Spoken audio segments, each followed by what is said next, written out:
You're watching Live Impact News on WCNC Plus. Happy Monday. I hope you are all surviving from that hour change, because I'm not. I'm Megan. No, I'm Megan Bragg, by the way. Just so you know. My sister, Carlene Bragg, is here as well. How are you doing? I'm making it. You're making it? It really affected me deeply. It affected me deeply. Yeah.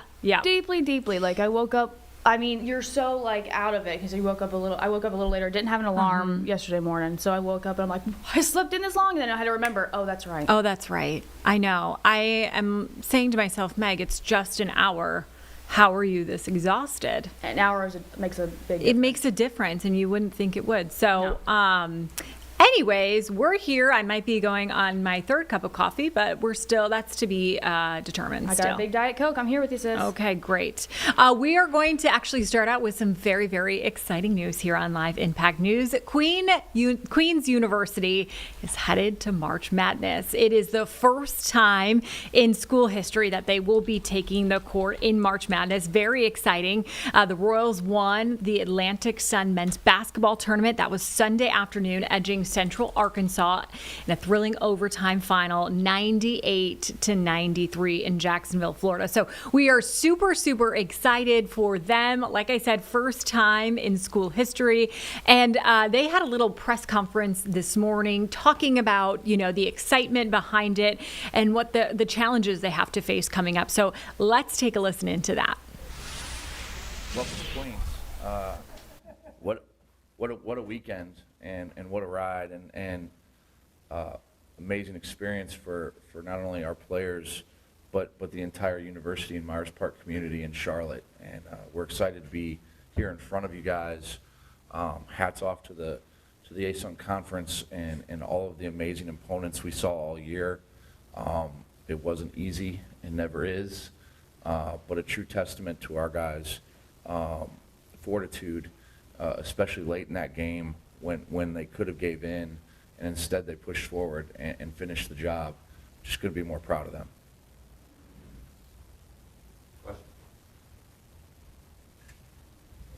Ashley, one of your taxis, congratulations, and heading into the best and the worst time now is just wait.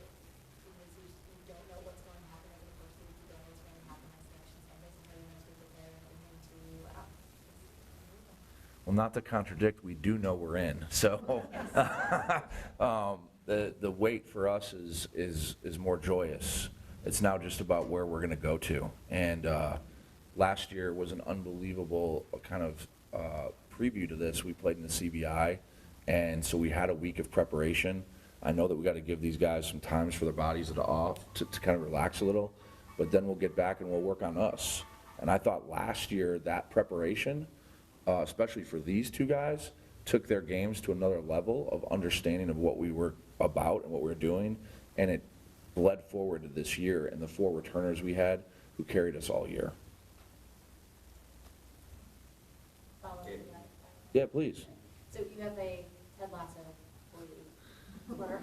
And is there any tie-in to that? Has that been woven into the season, or is that just a today thing? Berman, what did I write on the board at halftime?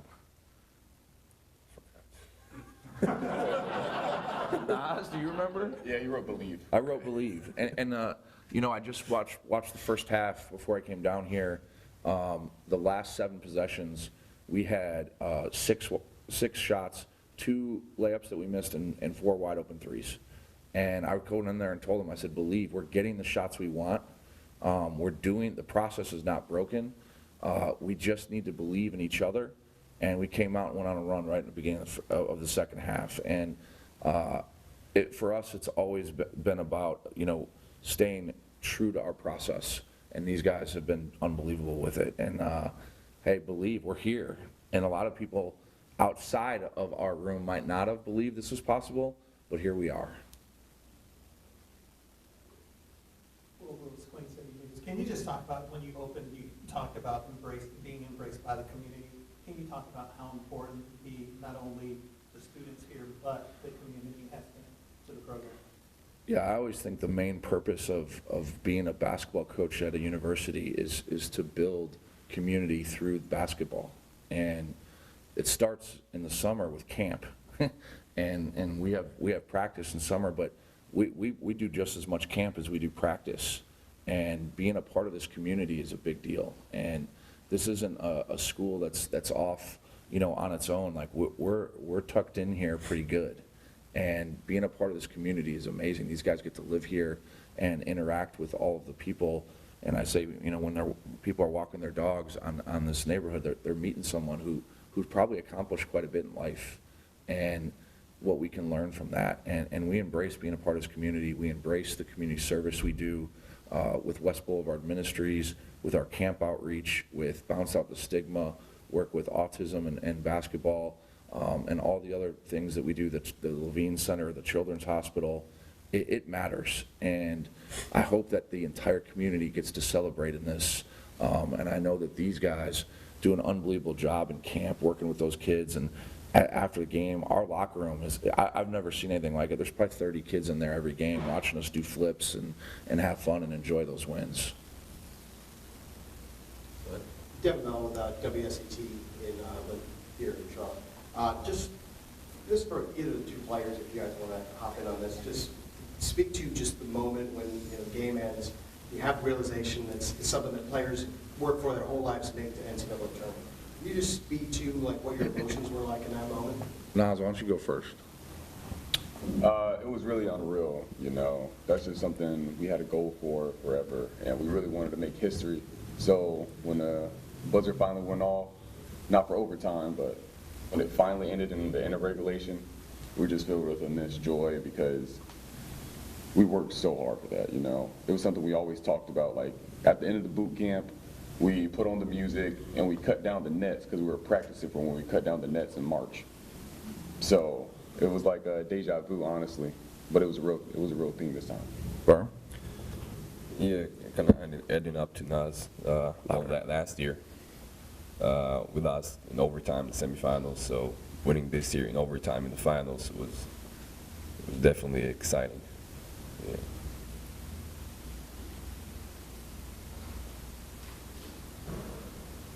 That's it? If you want to hop in on that one too, Coach, I mean, it's big for you as well. Yeah, I mean, it's amazing.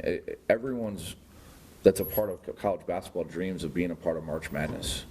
And I remember going to NCAA tournament games when I was 10, 11, 12 years old, watching Grant Hill and Bobby Hurley play at Duke, watching Penny Hardaway play at Memphis, and just dreaming that one moment we would have an opportunity to be a part of that. And now here we are. And it doesn't happen without incredible support from the university, from the administration, from the school president who allowed a Division II assistant to become a Division I head coach, from an athletic director who believed in our vision and our culture, and through all those moments, you know, all the people in the cafeteria who embrace these guys and treat them like family, to the campus police who come in the building at night while our guys are shooting at 2 or 3 a.m.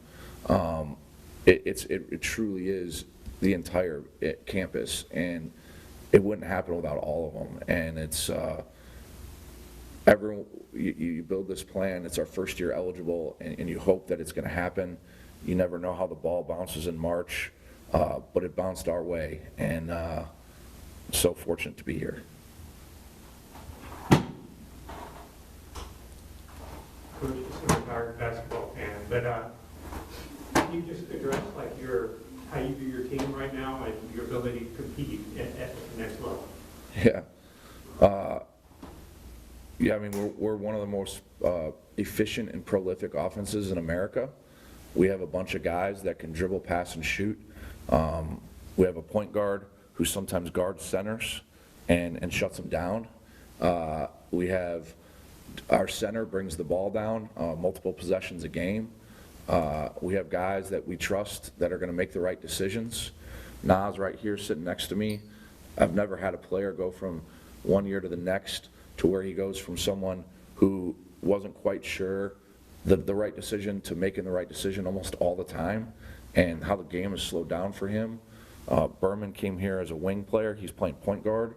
And for us, it's just about, you know, making the right play and doing the right thing that next moment. But we're averaging in conference the last 2.5 months, 88 a game. And so we got a fun style of basketball, and we're excited for the world to get to see it here on the next stage. Follow up, I mean, the tournament that you guys just played was in Jacksonville. It's kind of like a little mini preparation for the major tournament, right? I mean, you're kind of going far away from home. Not always a huge crowd goes to these games. Sometimes it can be mix and match. You might have an early game. I mean, does that kind of prepare you guys a little bit going into the major tournament that, you know, you might be somewhere a little bit far away? Yeah, it could be San Diego, could be Greenville, it could be Tampa, could be Philly. But wherever it is, I know there's going to be some proud Queens fans there. I thought the Queens fans were amazing down in Jacksonville. I know a lot of them were his family, but I thought that we represented unbelievably down there, and I never felt like it was a small crowd. I thought we had people behind us, and Buddy was the first one there. Amazing what they did and the energy it brought to our guys. And I'll let these guys talk about it because I thought the crowd was awesome. Nas? Yeah, the crowd was amazing. You know, we were getting ready to do our lineups. You can hear our fans behind us every time the other players call. They're booing them, they're yelling. You know, we're getting up there, we're getting called, and it feels like we got a whole stadium behind us. You know, they had unreal energy the whole game. You know, especially during the nail biter, they were with us the whole time, chanting defense, let's go. They were all in the game. It was a great crowd, and it really gave us a lot of energy, especially in the gym where there weren't a lot of people. For those who aren't as familiar, Buddy, what was the next one? There was a moment this summer where our guys, you know, and we're competing, and our guys said that they're dogs, and that's normal for players to say that. So one of our assistant coaches made the question, well, are you guys street dogs or are you Petco dogs? You know, and he's referring to like, are you a tough dog or are you one of those ones that's spoiled? And our guys said they're street dogs, and as it kind of evolved, I really wanted our guys to identify with like being hungry and fighting for everything.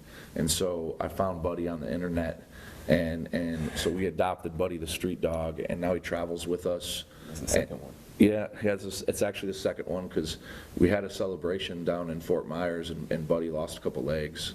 But Buddy, the player that plays the hardest, not the one that scores the most, it's the guy that does the stuff that's not in the stat sheet.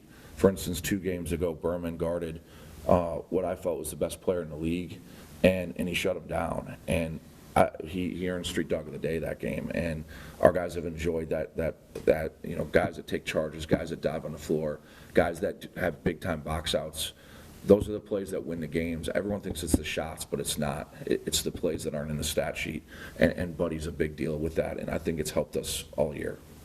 You mentioned, of course, the style of play is a fun style of basketball, and for people who are meeting Queens basketball, are going to see it for the first time. What should they be doing? I mean, I think we start with spacing. The floor is really spaced, so and that happens because we have really good shooters. But really, we're top 10 in the country in our 2-point field goal percentage. We put a lot of pressure on the rim. We get fouled a lot, and that evolves into us getting a lot of clean open threes. We have really good athletes like Nas, who's been on SportsCenter, and Avante multiple times, because they can really get above the rim and finish well. And then you got Berman, who thinks he can dunk sometimes, but who makes unbelievable decisions with the ball, which gets us those guys those open looks. And we're going to play fast. We're going to spread the floor. We're going to always be on attack. And we're constantly, I always challenge us that we're going to be the hardest playing team, and we constantly are. And I think the fans that have been with us through this 4 years, and then even back 30 plus years when we were Division II, they know that Queens is going to give a great effort.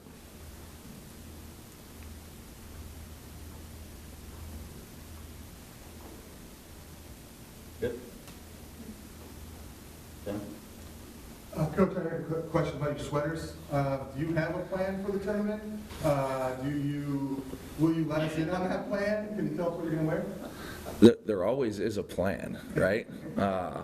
I think there's a holiday that's really close to March Madness. It also happens to be a big part of my heritage. St. Patrick's Day, here we come. So there will be something joyous and green, but also want to know that if anyone wants to put a patch on there and support us, I'm open for advertisement.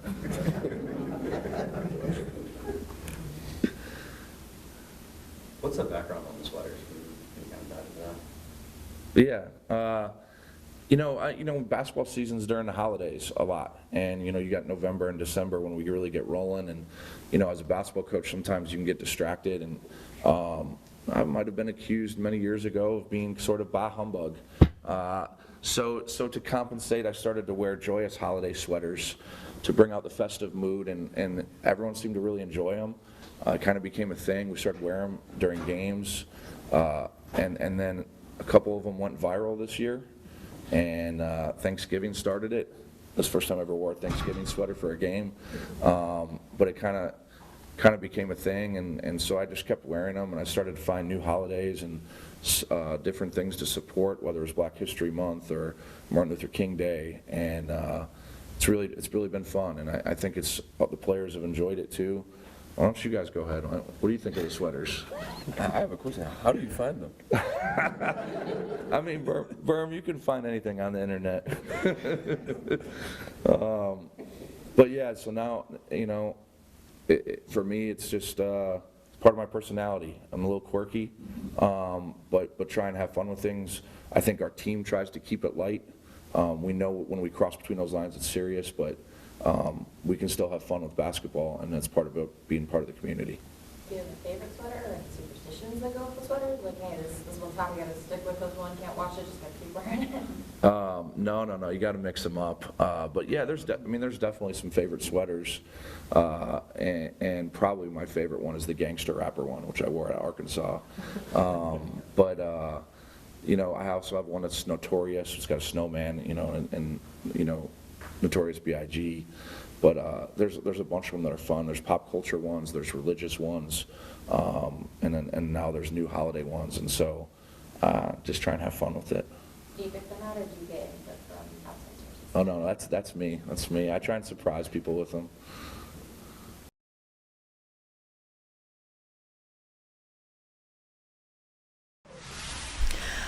I just want to make a note to the coach there, Grant Leonard. He has the coolest sweaters. That's his thing. Yeah, that's his game. So I love that. Ted Lasso right there on his sweater. Believe. I love that. And congratulations to them. We're really, really hoping that they pull it off. We're going to take a quick break here on Live Impact News, but keep it right here on WCNC Plus.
All right, welcome back to Live Impact News right here on WCNC Plus. Thanks so much for joining us on this Monday. Time now is 12:50. We're going to head over to Washington, D.C. right now, where you can see that Indy car is in the background right there. That's because Freedom 250 Grand Prix course logo and car is unveiling right now. So let's take a listen in.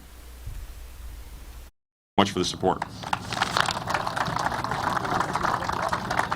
Thanks, Joseph. As usual, he's certainly buttoned up. He was representing and congratulating and thanking Senator Banks for being here as well. I had that in my list, as well as FCC Chairman Carr as well. Thank you for being here as well.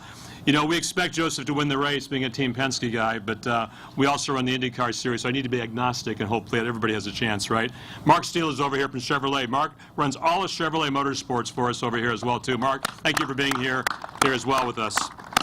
As I mentioned before, we're 166 days, all we are, from seeing this spectacle unfold behind us and around us. And I can't be more excited. I hope, obviously, you couldn't be more excited also. Tell your friends, go to freedom250gp.com, freedom250gp.com. They have to get a free ticket online once we announce that, probably around April 1st. As we said before, expect 1 million people down this amazing mall behind us right here to celebrate this historic event. I'm excited about it. I got a lot of work to do with my partners, don't we, Tanya? A lot of work to do here. Don't we, Secretary Burgum? A lot of work to do here as well. And but we're going to make this happen and make all of you and everyone watching proud. Thank you very much.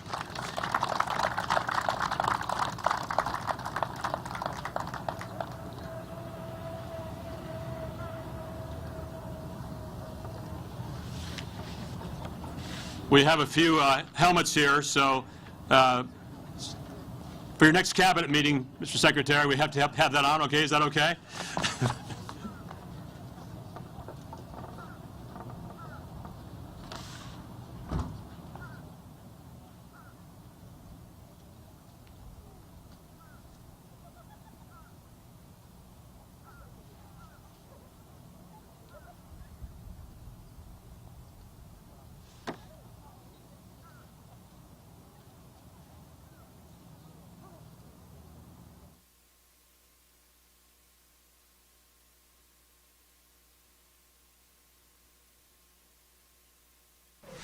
Hey, those helmets looking really cool. So that's exciting. Freedom 250. This is to celebrate America's birthday, which is, of course, July 4th. We're going to take a quick break right now on WCNC Plus, but keep it right here. We'll be back in about 2 minutes.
Welcome back to Live Impact News right here on WCNC Plus. I'm Megan Bragg. Thank you so much for joining us on this Monday morning. We are going to actually head over to New York City, where this morning the New York mayor did speak. 2 devices were found in front of his home. It was during a protest over the weekend, and it does look like it could be a potential act of terrorism. 2 people were taken into custody. We do know that a total of 6 people were arrested on Saturday outside the mayor's official residence. So the mayor talking about this and what they did find in this investigation. So let's take a listen in. Good morning. On Saturday, a protest was held outside Gracie Mansion, where I live with my wife, Rama. Neither of us were home at the time. This was a vile protest rooted in white supremacy entitled Stop the Islamic Takeover of New York City. I'm the first Muslim mayor of our city. Anti-Muslim bigotry is nothing new to me, nor is it anything new for the 1 million or so Muslim New Yorkers who know this city as our home. While I found this protest appalling, I will not waver in my belief that it should be allowed to happen. Ours is a free society where the right to peaceful protest is sacred. It does not belong only to those we agree with. It belongs to everyone. I will defend that right every day that I am mayor, even when those protesting say things that I abhor. Let me also be clear about something else. New York City will never tolerate violence, whether from protests or counter-protests. Many of the counter-protesters met this display of bigotry peacefully, with a vision of a city that is welcoming to all. But a few did not. 2 men, Amir Balat and Ibrahim Kayumi, traveled from Pennsylvania and attempted to bring violence to New York City. They are suspected of coming here to commit an act of terrorism. There is video of these two individuals throwing two devices towards the protest. The police department has determined that these were improvised explosive devices made to injure, maim, or worse. Thanks to the swift and decisive actions of NYPD officers at the scene, both men were immediately taken into custody, and the devices they brought taken off of our streets. I want to commend the officers who were on site. They faced a chaotic situation that very quickly could have become far more dangerous. NYPD Chief Aaron Edwards and Sergeant Luis Navarro ran towards the danger so that others could run to safety.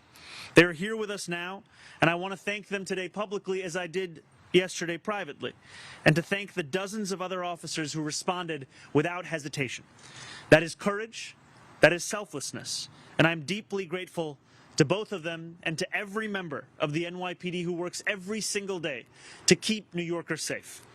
As the NYPD continued their investigation yesterday, they found a third suspicious device in a vehicle on East End between 81st and 82nd Street. Out of an abundance of caution, they conducted a number of limited evacuations of nearby buildings before removing the device from the area. Once the device was removed, those evacuated were allowed to return to their homes. I am grateful for their continued work to keep New Yorkers safe. And let me say this plainly. Anyone who comes to New York City to bring violence to our streets will be held accountable in accordance with the law.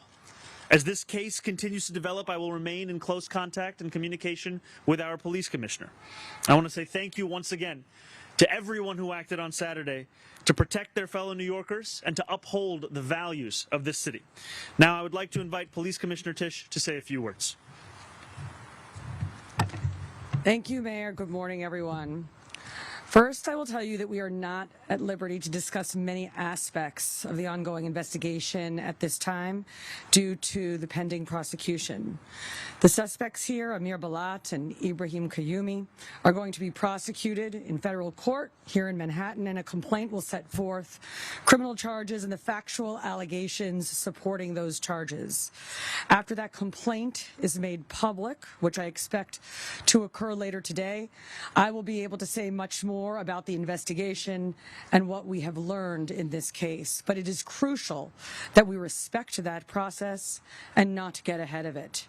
That being said, I can confirm this morning that this is being investigated as an act of ISIS-inspired terrorism. I can also provide some additional information building on my remarks from Saturday evening. At that time, we were beginning to conduct preliminary analysis of two devices that were ignited and deployed earlier that day, one in a crosswalk on East End Avenue and East 87th Street, and the other on the west side of East End Avenue between East 86th and East 87th Streets. That testing was performed by the NYPD's bomb squad and FBI special agent bomb technicians in consultation with an FBI chemist. Preliminary test results determined that these were not hoax devices nor smoke bombs. They were improvised explosive devices that could have caused serious injury or death. Part of our initial investigation was to determine what energetic substance, if any, was used in the two devices, and our analysis showed that one of the devices deployed by the subjects contained the substance triacetone triperoxide, known as TATP. Now, TATP is a dangerous and highly volatile homemade explosive that has been used in IED attacks around the world. Our bomb squad then rendered safe both devices. And as of now, explosive evidence samples are being sent to an FBI lab for further testing. Our investigation also led our detectives to a vehicle that was tied to the suspects. And yesterday afternoon, patrol officers found that car, a black 2010 Honda with New Jersey plates on East End Avenue between East 81st Street and East 82nd Street. Using a robot, the NYPD's bomb squad was able to find another possible suspicious device and materials inside the car consistent with the first two explosive devices, and the area was immediately frozen and cleared. A limited evacuation of certain floors and certain nearby buildings was conducted while the officers have secured the vehicle and removed this third device, which was transported to Rodman's neck for further testing. This third device tested negative for explosive material. Once the scene was secure and deemed safe, residents were allowed to return to their homes. Now, we have been in a heightened state of alert in New York City since the start of hostilities in Iran, and we remain in that posture today. We will continue to deploy additional counterterrorism resources throughout New York City, including heavy weapons teams, K-9 units, aviation, and more. The NYPD is vigilant and determined in our unceasing efforts to ensure the safety of this city and the security of its 8.5 million residents. We also cannot lose sight of how serious this situation was. The last time that an IED targeting people was deployed in New York City was in 2017 when Akayed Ullah detonated a device strapped to his torso in the pedestrian underpass connecting the Port Authority bus terminal and the Times Square subway station. No one other than the attacker was injured in that incident, and once again, we were fortunate that the devices used this weekend did not cause the kind of harm that they were certainly capable of causing. But luck is never a strategy. Devices like these have the potential to cause devastating harm, which is why the NYPD does thorough counterterrorism investigations and treats every incident of this kind with the highest level of urgency and care. And it is why we remain vigilant. The safety and security of the entire city ultimately rests on the judgment and the courage of the men and women of the NYPD. And on Saturday, we saw that in its truest form. When those devices were ignited in the middle of a crowded protest, officers did not step back, they stepped forward. With me today are two of those officers, Assistant Chief Aaron Edwards and Sergeant Louis Navarro, who ran toward a lit IED without hesitation and without regard for their own safety. Acting as police officers do, on instinct and training to protect people they did not know and would likely never meet. Moments like that remind us what policing truly requires, because behind every counterterrorism operation, every bomb squad response, every emergency call that sends officers running towards danger, there are human beings who make the decision to step forward when others are running away. Chief Edwards has been a uniformed officer for nearly 23 years. He is, as of December, our newly minted borough chief in Manhattan North. Chief Edwards joined this department after witnessing the heroism of NYPD officers on September 11th. And on Saturday, we saw that same spirit carried forward in the way that he responded. Sergeant Navarro has spent the past 11 years serving the city he grew up between Puerto Rico and New York, eventually settling in Washington Heights and the Bronx, and joined the NYPD after a close friend encouraged him to take the exam. On Saturday, he and Chief Edwards responded with a calm judgment and professionalism that situations like this demand. Together, they represent the dozens of cops who were safeguarding that protest Saturday afternoon and the nearly 35,000 members of this department who stand watch over New York City every day. Our entire city owes all of them a debt of gratitude, and although I've said it to them many times already, I will never tire of it. Thank you for your service. We'll now take some questions. All right, thank you, everyone. We have time for a few questions. We'll start with Jake, AP, right here. Right here. Sorry, we have a microphone, too. I know you can't really go into so much detail at this point, but given that you are saying this is an act of ISIS-inspired terrorism or being investigated, can you give us? Sorry, could you just speak up a little bit more? Yeah. Can you just give us any sense as to what information you may have to indicate that this is, possibly ISIS-inspired?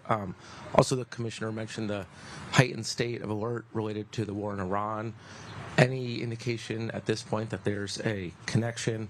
And then just also, do you know why they wanted to come to New York in this protest in particular? So I'll pass this over to our commissioner to answer some of the specifics. So, Jake, at this time, we do not have any information that connects this investigation to what's going on overseas in Iran. As to the other questions that you posed, I don't want to say anything that could introduce prejudice into the prosecution or do anything that will make the prosecutors' jobs more difficult. What I can say is that the complaint, I expect, will be unsealed later this afternoon. And once that happens, I will be at greater liberty to discuss and answer the questions that you pose. Thank you. We'll go to Andrew Siff now. Mayor, you said you were not home at the time of this incident. Can you tell us where you were, how you learned about this incident, and what went into your thought process about why you didn't speak about this publicly either on Saturday when the commissioner did or on Sunday? So we had known that this was a protest that was scheduled for over a week, and I had known that there were precautions being taken, and I'm incredibly appreciative of the work that the NYPD both did in advance, as well as the work that we've spoken about having happened on the day and since then. My wife and I were at the New York City Sign Museum in Brooklyn at the time. We continued to be kept up to date as to what was going on both in the midst of the protest, in the aftermath of the protest, and we also wanted to ensure that we were able to address New Yorkers directly and clearly with all of the facts as we had them, especially given how fast-moving this has been. Wanted to ensure that we had all of that together. Thank you. We'll go to Catherine, CNN. Hi, good morning. Wondering if prior to the protest there was any credible threats online from these individuals, anything that you could see from their social media presence, anything like that leading up to it, that you'd know that they'd be traveling from Pennsylvania to attend this? Again, preliminary investigation, and you're going to learn a lot more as the complaint is unsealed, but nothing at this time that would have suggested that. Thank you. We have time for one more question. Emma, go ahead right here in the front. Have you all finished going? Oh, sorry. Has the team finished going through the devices of the two men associated? And also, is there anything known about a possible third individual who was with them? Those devices are currently being investigated, so that process is ongoing, and we have no information about a possible third individual with them at this time. Thank you guys so much. Thank you.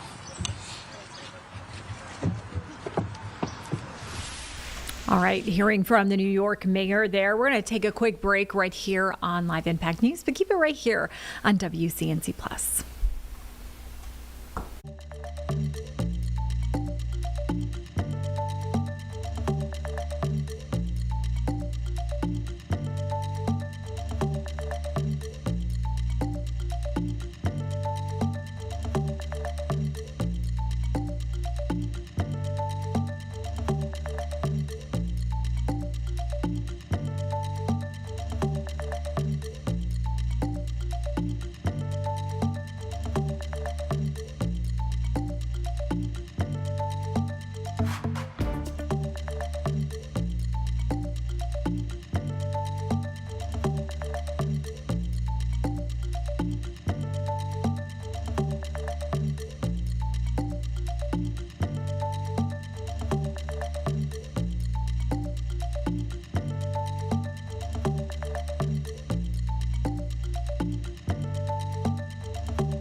Welcome back to Live Impact News right here on WCNC Plus. Time now is 1:13. I'm Megan Bragg. Thank you so much for joining us. If you're having a struggle day because of this 1 hour change, you're not alone. Because Carlene and I are really struggling. We are feeling it. I'm already through my Diet Coke, so I have to get another one. Chugging that Diet Coke over it. there. Yeah, very, very, tired today. That's words. That's what I'm trying to get through is words. But it is a beautiful day. It's nice. Gorgeous. So let's talk about the rest of the week. And Majestic Storm is going to give us a look at what to expect this week and into your weekend. We had a lot of cloud coverage we had to get through this morning, but boy, it was worth it. Look at it outside now. Plenty of sunshine from the mountains to the city, and it doesn't just look nice, but we're also holding on to very nice temperatures. Now, for some of us, as we're heading into the next few hours, you may still have some lingering cloud coverage, but it's all going to slowly but surely shift out of here, and we are going to have a beautiful sunny afternoon. Daytime highs today, let's plan for upper 70s today. I don't think we're going to break any of our daily high records today, but tomorrow and Wednesday, it's a whole different story with temperatures rising back into the low to mid 80s. Are you ready for the heat? I think we'll also feel just a little bit of humidity. Not that summertime humidity, but you'll feel a little bit of moisture in the air. Later on in our work week, we do have the return of rain showers and more near normal temperatures for a day. And then this upcoming weekend, boy, talk about a beautiful weekend to look forward to. Now, if you're thinking, is this normal to be this warm? It's definitely not. Our normal is 62, which really isn't bad for a nice early March forecast. However, today we're forecasting 78 degrees. And again, if you're watching this and there's a little cloud coverage still left over in your neighborhood now, likely give it a little time. Those clouds are going to be gone before we know it. Yesterday was a cloudy day, but it didn't stop those temperatures from warming up. We hit 72 for our high temperature, and now for today, we're forecasting 78. So almost 80 degrees for our Monday. You know what though? I'm also equally as impressed when I'm seeing these temperatures here in the mountains. Out there in Blowing Rock, I've seen lots of people bopping around, going to the cute shops there, having lunch out on the patio. A great day to do that, even there in Boone. 78 degrees there in Hickory, and really across the foothills this morning. Boy, was it foggy. It was so foggy in Morganton, and now you're looking at the return of sunshine and 80 degrees this afternoon. 78 from Charlotte to Concord, even through Monroe. Low 80s from Chesterfield to Rockingham. So again, one of those days where we start out with cloudy conditions, but by the end of the day, boy, it's going to be a beauty. Look at the next 10 days. These are our temperatures. So tomorrow, 83 degrees. Wednesday, 85.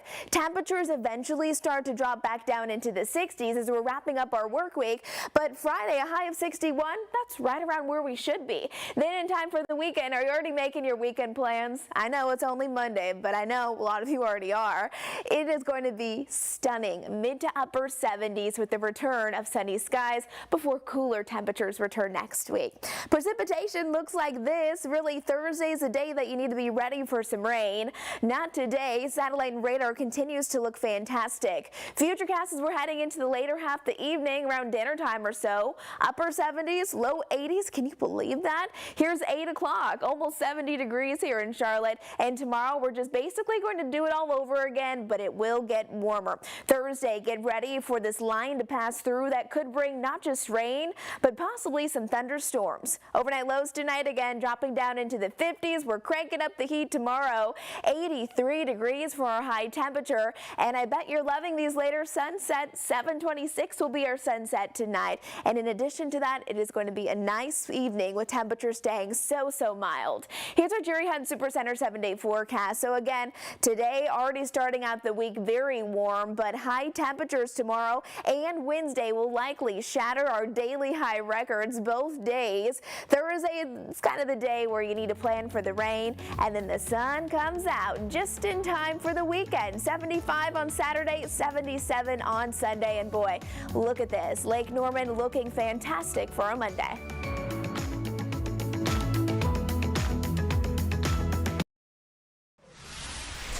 All right, looking gorgeous out there. I'm really excited for that warmer weather. We're going to take a quick break right here on WCNC Plus, but keep it right here on Live Impact News. We'll be back in about 2 minutes.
Welcome back to Live Impact News right here on WCNC Plus. We're going to toss it over to Maryland because Maryland leaders made an announcement that they went to visit Baltimore's Immigration and Customs Enforcement holding facility. Now, they said they went there kind of on a surprise to see what the facility was looking like, and they did speak with reporters after they went to that visit, saying that they saw a lot of inhumane and appalling and ridiculous things. So let's take a listen into what they had to say to reporters this morning. Good morning, everyone. I want to start by saying that here in Baltimore and Maryland, we have the best congressional delegation in the country. And we are here today because of their leadership and their fearlessness and their commitment to accountability, not just at this facility, but for ICE across this nation. Because we understand, Congressman Olszewski, that there are multiple wars going on right now. We cannot be just let the war in Iran, even though it's very important, distract us from the war against American democracy, because that is why we're here today. And I'll be very as clear and quick as I can. We do not want this here. Last week, I signed an executive order that reaffirms that ICE agents cannot enter city facilities without a judicial warrant, that they may not and will not use city properties as staging areas, processing locations, or as operations bases, and immigration enforcement is the role of federal authorities and not the Baltimore City Police Department. In addition, I have authorized city lawyers that in their personal capacity on their own time to offer pro bono services to residents facing immigrant proceedings. But I also want to our immigrant neighbors for you to remember that we will always have your back. We will continue to have resources from legal services, know your rights information, and more. You can get that simply by going to the Baltimore City website. We will not turn our backs on you, because we all know, we've heard it already today, this is not about public safety. In Baltimore, we know about building public safety in communities. This is about lives. This is about fear. This is about power. It's authoritarian, it's fascist, it's racist, and we have to all understand it may not have started with us, but it will never stop. If we let them do it to one group of people, they will keep going until anybody that challenges them, that doesn't look like them, that doesn't pray like them, is no longer in this country. We cannot allow that to happen. And I'm so proud to always have great partners, not just at the state level, thank you, Mr. Senate President, not just at the federal level, but at the local level here in the Baltimore City Council. I know the council and their colleagues have been working on legislation. We cannot wait to continue to partner with them every single day to ensure action that we can take here in Baltimore to serve our residents. Because Baltimore is and will always be a welcoming city. We are stronger in Baltimore because of our immigrant residents. We are stronger because of the culture that they bring to our city. And I'll say it again, we do not want this here in Baltimore. And with that, I will turn it over to my friend and partner, City Council President Zeke Cohen.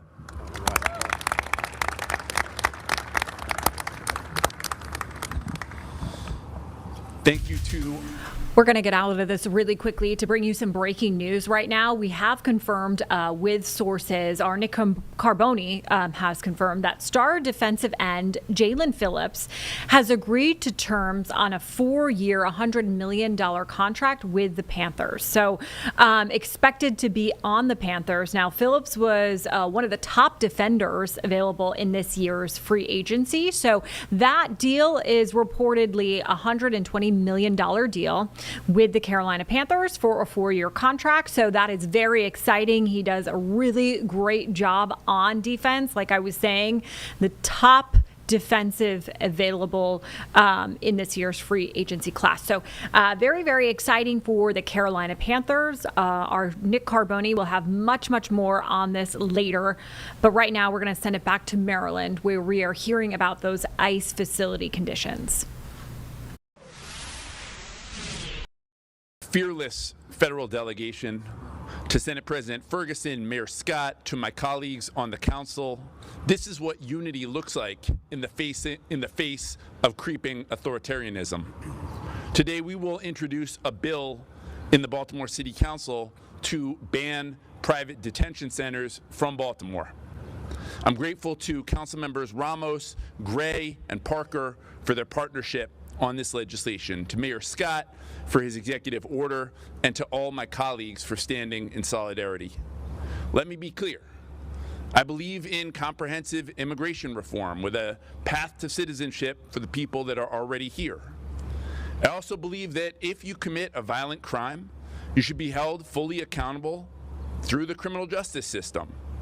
But there is nothing just about packing people into private prisons and detention centers. There is nothing just about flying our neighbors without trial to a gulag in El Salvador, Senator. There is nothing just about having a federal black site in the middle of our city where people lack access to food, decent medicine, and a toothbrush, where they can't speak to their own families.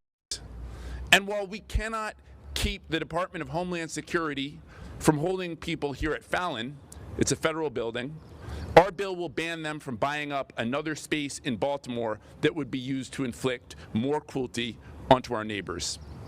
The Trump administration, as Senator Brooks said, promised to go after the worst of the worst, and then did the opposite. We've watched masked agents jump out of unmarked cars to brutalize our neighbors in front of schools, churches, restaurants, and a Home Depot parking lot. We've seen families torn apart and traumatized. 5 parents have been taken from my son and daughter's school, Principal Hornbeck's school, shuffled around to detention centers. None of this makes America safe. What Baltimore proved, Mayor Scott, is that we don't need marauding ICE agents or private detention centers to reduce violence. We dropped homicides to historic lows with community policing, trauma-informed care, credible messengers, effective prosecution, and GVRS. Baltimore did that through collaboration with our city, state, and federal partners. And let's also be clear, our immigrant neighbors are not a blight on our city, they are a blessing. I thank God every single day that my son and daughter go to school with kids from all over the world. I'm grateful to live in a place that values the economic and cultural contributions of our immigrant community, where I can walk each day to work down Eastern Avenue and hear 5 different languages being spoken. Like the senator said, history will look back on this moment and ask who stood up for our democracy and who folded. Too many people with power have stayed silent. My great-grandmother sailed to this country from Austria. She came with a few coins she'd sewed into her clothes to evade the Nazis and very little language. Most of her family that stayed behind perished in the gas chambers. Yet a few short generations later, her grandson is the city council president of Baltimore. I owe it to her to expand opportunities for other people.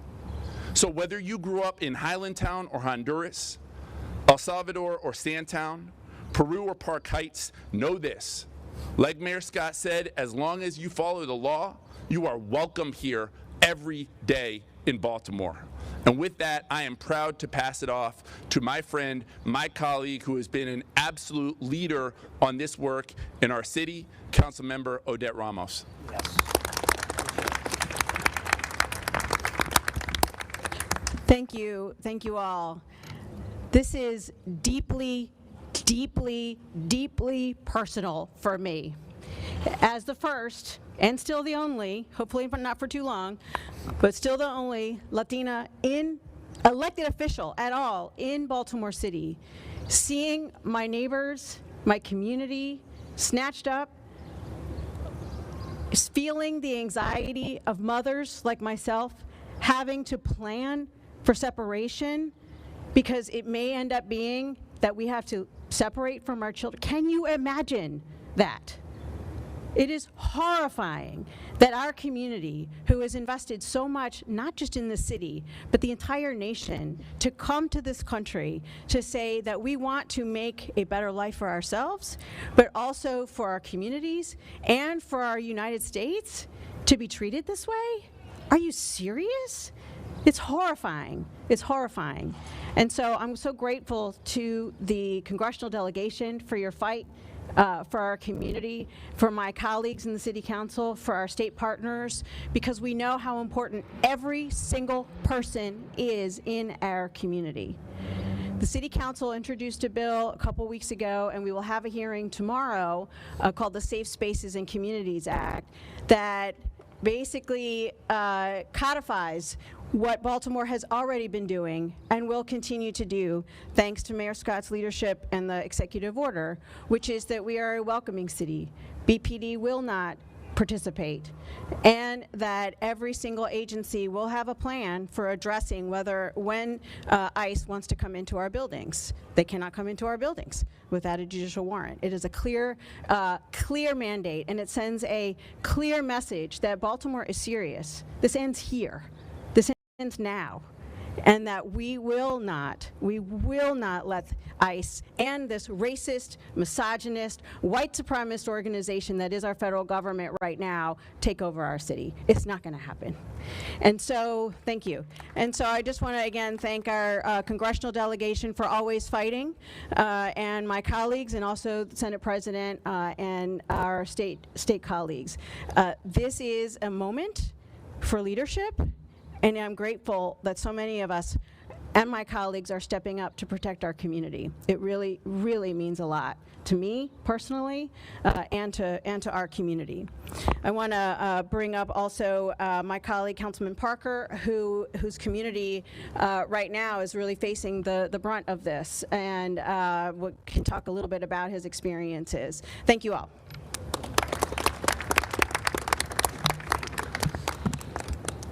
Thank you, Councilperson Ramos. Thank you to all my colleagues here on the state and federal level. We keep coming back to this place. We keep coming back to this place, not only on days like this, but alongside our neighbors who come here for check-ins, who come here for answers, who come here in tears and in terror trying to find out information about their roommates, about their friends, about their sibling, their aunts, their parents. We keep coming back here because it's a gaping wound in the heart of our city, and it hasn't been healed yet. The wounds from this place stretch to every corner of our city. It stretches to graduate students at Hopkins and in Morgan. It stretches to refugees from Afghanistan. It stretches to asylee seekers from Somalia. It stretches to every corner of our city and every corner of our state. I've visited with people here from the Eastern Shore and from out in Williamsport and from down by D.C. All of the people are brought here to this place because it's a place of suffering, a place of cruelty, and a place of punishment by design. So we keep coming back because we know it does not represent our city, our state, or the values of the country that we hold dear. We keep coming back because we've been commanded to visit those who are imprisoned, to take care of those who are vulnerable, to stand up and to speak out against injustice done, especially when it's done in our name, against our neighbors. We keep coming back to this place until it is no more, until it is different, until it reflects the kind of city, state, and country that we need and that we demand and that we deserve. Our coming back is a form of resistance. But that resistance happens even more so on the streets of our city as neighbors look out for each other, as they bring each other food, as they take care of each other's kids, as they look out for one another, as they patrol the streets and pass information about what is happening on a daily basis so that people can make decisions about whether it's safe to go to school, to go to worship, to go out to take care of their family needs, to go to Bayview, to go to Johns Hopkins for their medical care. Every day neighbors are looking out for each other so that they can try to keep each other safe, to reduce the harm, to push back and resist against this evil. Everyday lawyers come to this place to try to fight for the constitutional rights and the due process of our neighbors. And we thank our mayoral administration for the funding to help make that happen, and for the work that's being done to inform people of their legal rights and help prepare themselves and their families here in our community for what happens when this evil touches them or comes close to them. We do this in our state house as we pass laws to protect our communities. We resist there in Annapolis. We resist here in City Hall with our executive orders, with our legislation that we're considering. And all of that doesn't end this right away, but it pushes back against the harm. It helps protect our neighbors each and every day. And it helps protect our And it continues to call out evil for being evil. It's speaking the truth to systems of injustice and systems of cruelty that are represented in this place but are taking place across our city and across our country.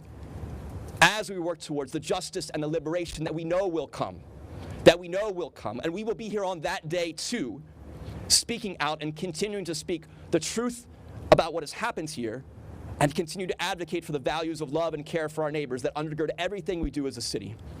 Thank you for showing up today. Thank you all for the work you do every day to show up with and for our neighbors, especially those in the 1st District in Southeast Baltimore. Thank you all. I bring up Councilman Gray. All right. Good morning, everyone. I'm Councilman Gray. What we're witnessing right now in the streets of America and also here in Baltimore City is a civil rights emergency. We have unmarked cars, masked agents, people being detained illegally, detention centers holding people inhumanely. I want to make this clear. This isn't about tools of enforcement. These are tools of fear.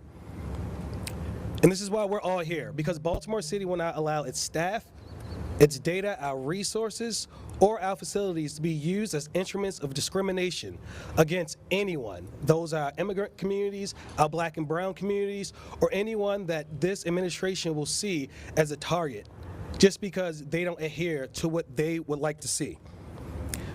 But I'm here today to also call on all Baltimoreans.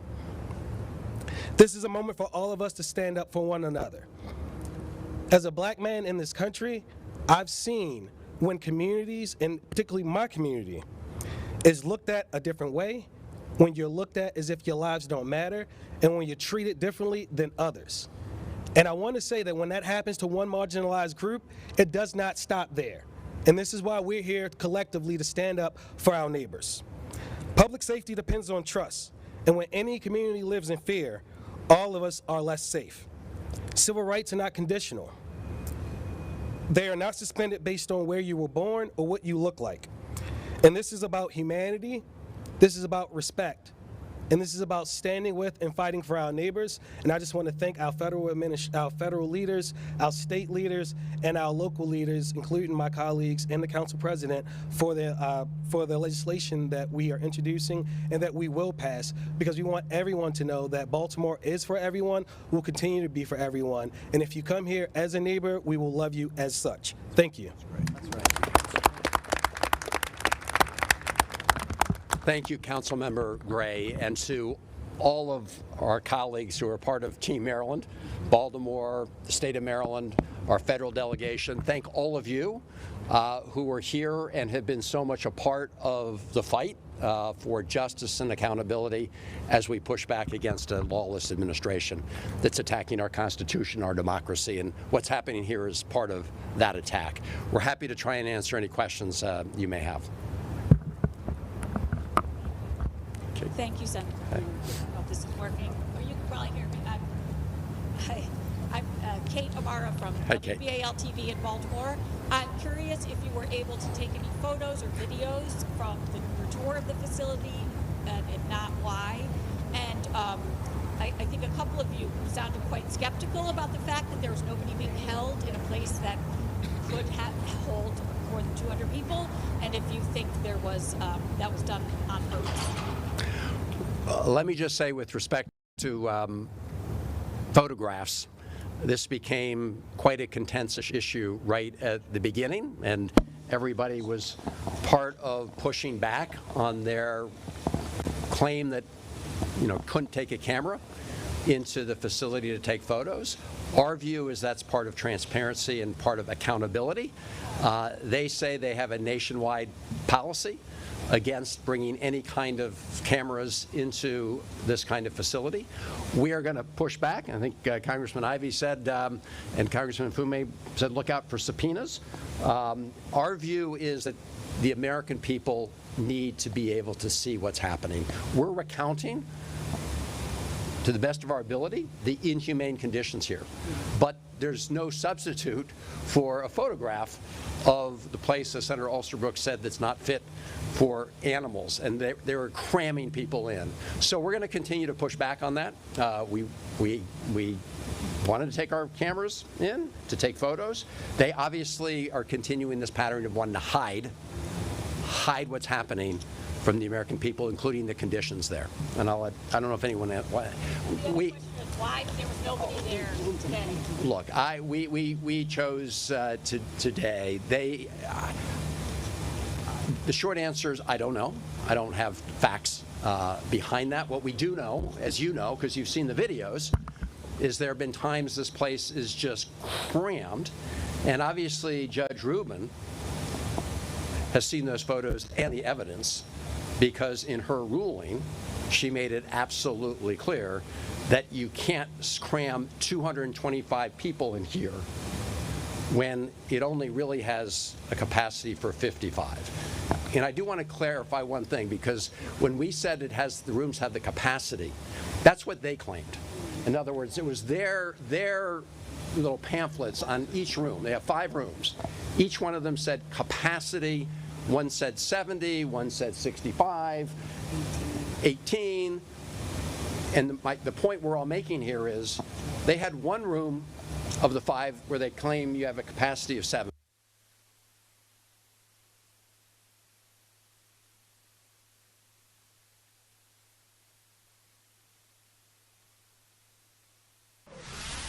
All right.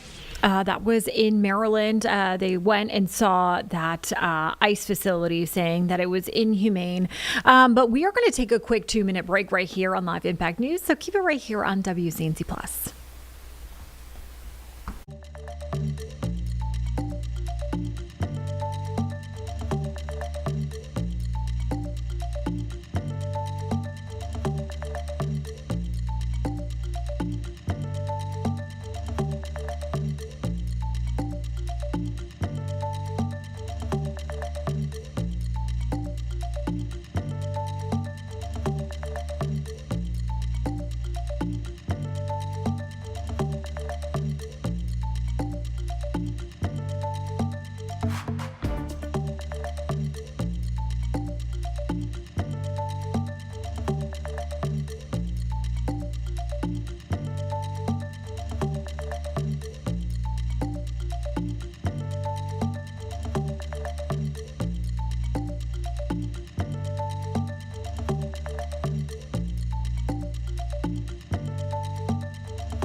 All right, you're watching Live Impact News on WCNC Plus. We are going to go actually over to the Middle East. Right now, you are taking a look at live pictures from Beirut. That's the capital of Lebanon. That's north of Israel. So we do know that several missiles were Iranian missiles were intercepted from Turkey and Qatar, and they were able to intercept, like I said, those missiles from Iran. So we are just, seeing the full sphere of everything. Usually what happens here is they will put up a feed of the Middle East somewhere there. So we were trying to figure out where exactly this was, but we now know that it is Beirut, like I said, capital of Lebanon.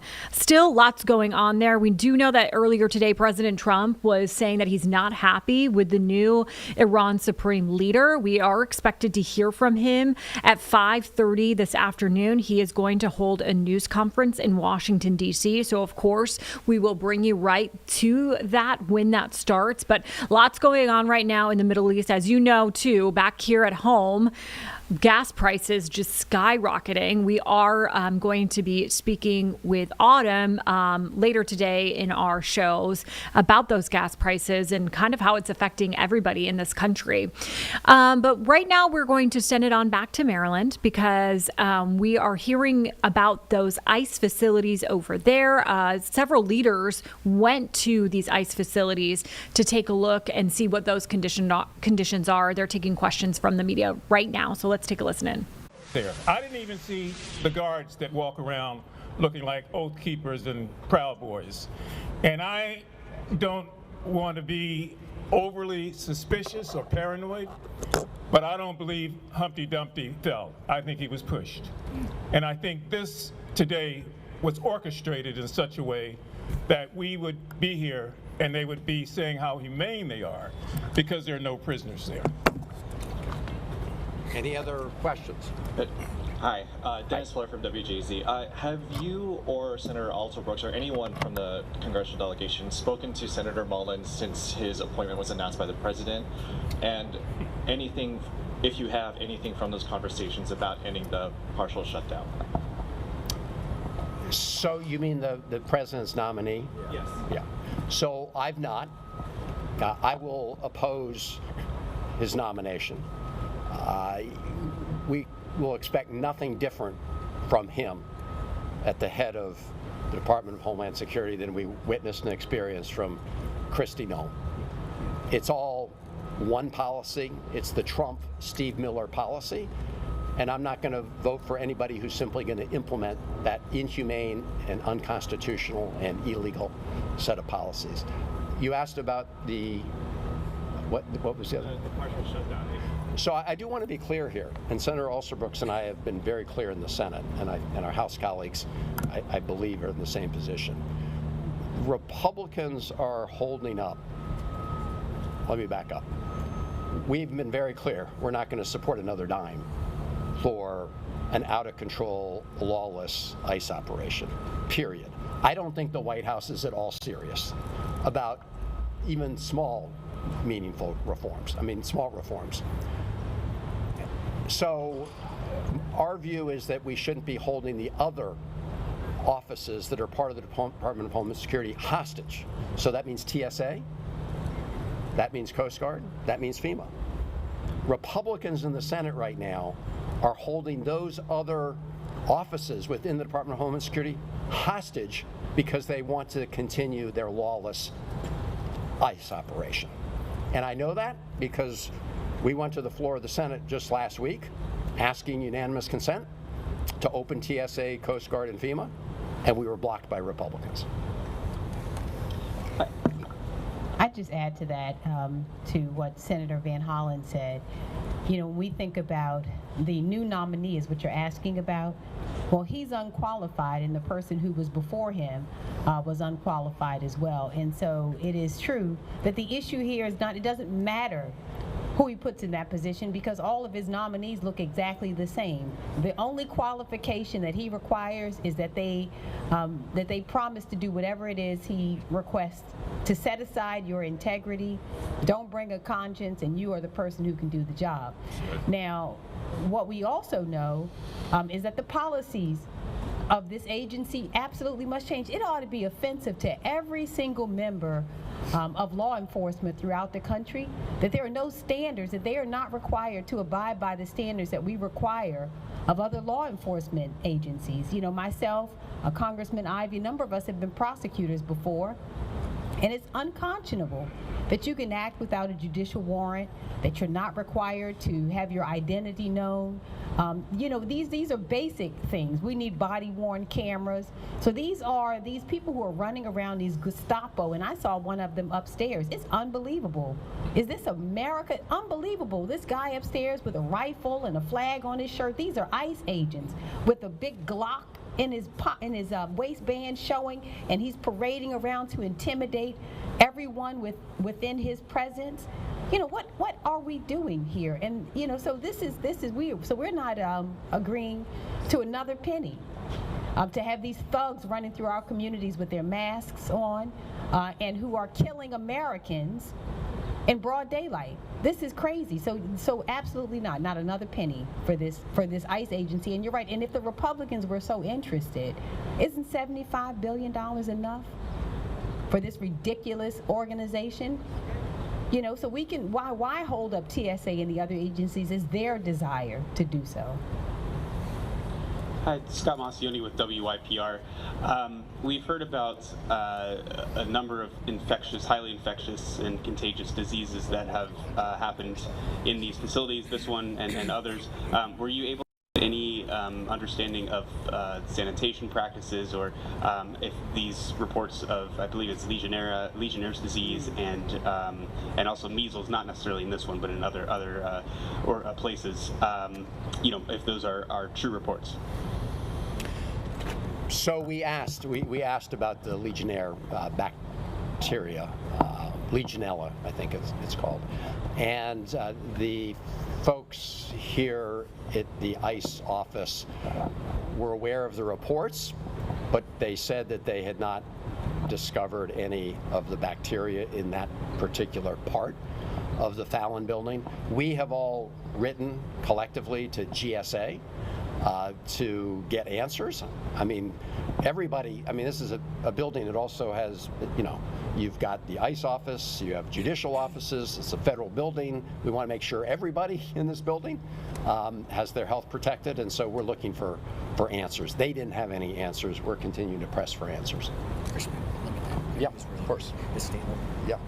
Just very briefly, I want to add, this is exactly the reason why we have legislation before the General Assembly right now that is looking for opportunities at a state level to protect health and safety for those who are being detained in any facility. And so you will see this year, in the next 20 days, legislation passing that will set out standards and the ability for local government to have the authority to inspect facilities within their jurisdiction. And folks may say, well, it's a federal facility. What I would say is that the 10th Amendment is clear that we in the states are responsible for the health and safety of our residents who are here. And so it is absolutely essential that we move forward legislation that gives us the authority to protect those who are in detention in these facilities. Okay, we'll take one more and then we'll see. Does that same authority, will that apply to this building as well, so that city and state health inspectors can come in here and test the water and screen for illnesses? That's the objective. That's the objective. You know, we are working through all the legal necessities and intricacies to make sure that we have access and ability to make sure that we are protecting the health and safety of those who are detained in any facility in the state of Maryland. Thank you all very much. Thank you. All right, you're watching Live Impact News right here on WCNC Plus. We're going to take a 2-minute break, but keep it right here on WCNC Plus.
You're watching live Impact News on WCNC Plus. Time now is 1:56. I'm Megan Bragg. We're going to head out to the Middle East right now. These are live pictures from Beirut. That's the capital of Lebanon. That's right north of Israel right now. You can see a fire really just blazing right now in a building. We are unsure of what kind of structure or building this is right now, but we do know that Turkey and Kuwait and the UAE intercepted missiles from Iran earlier, and Trump saying he's not happy with the new Iran supreme leader. He said that about 30 minutes ago. He is going to hold a news conference tonight at 5:30 in Washington, D.C. So we will take you right there at 5:30.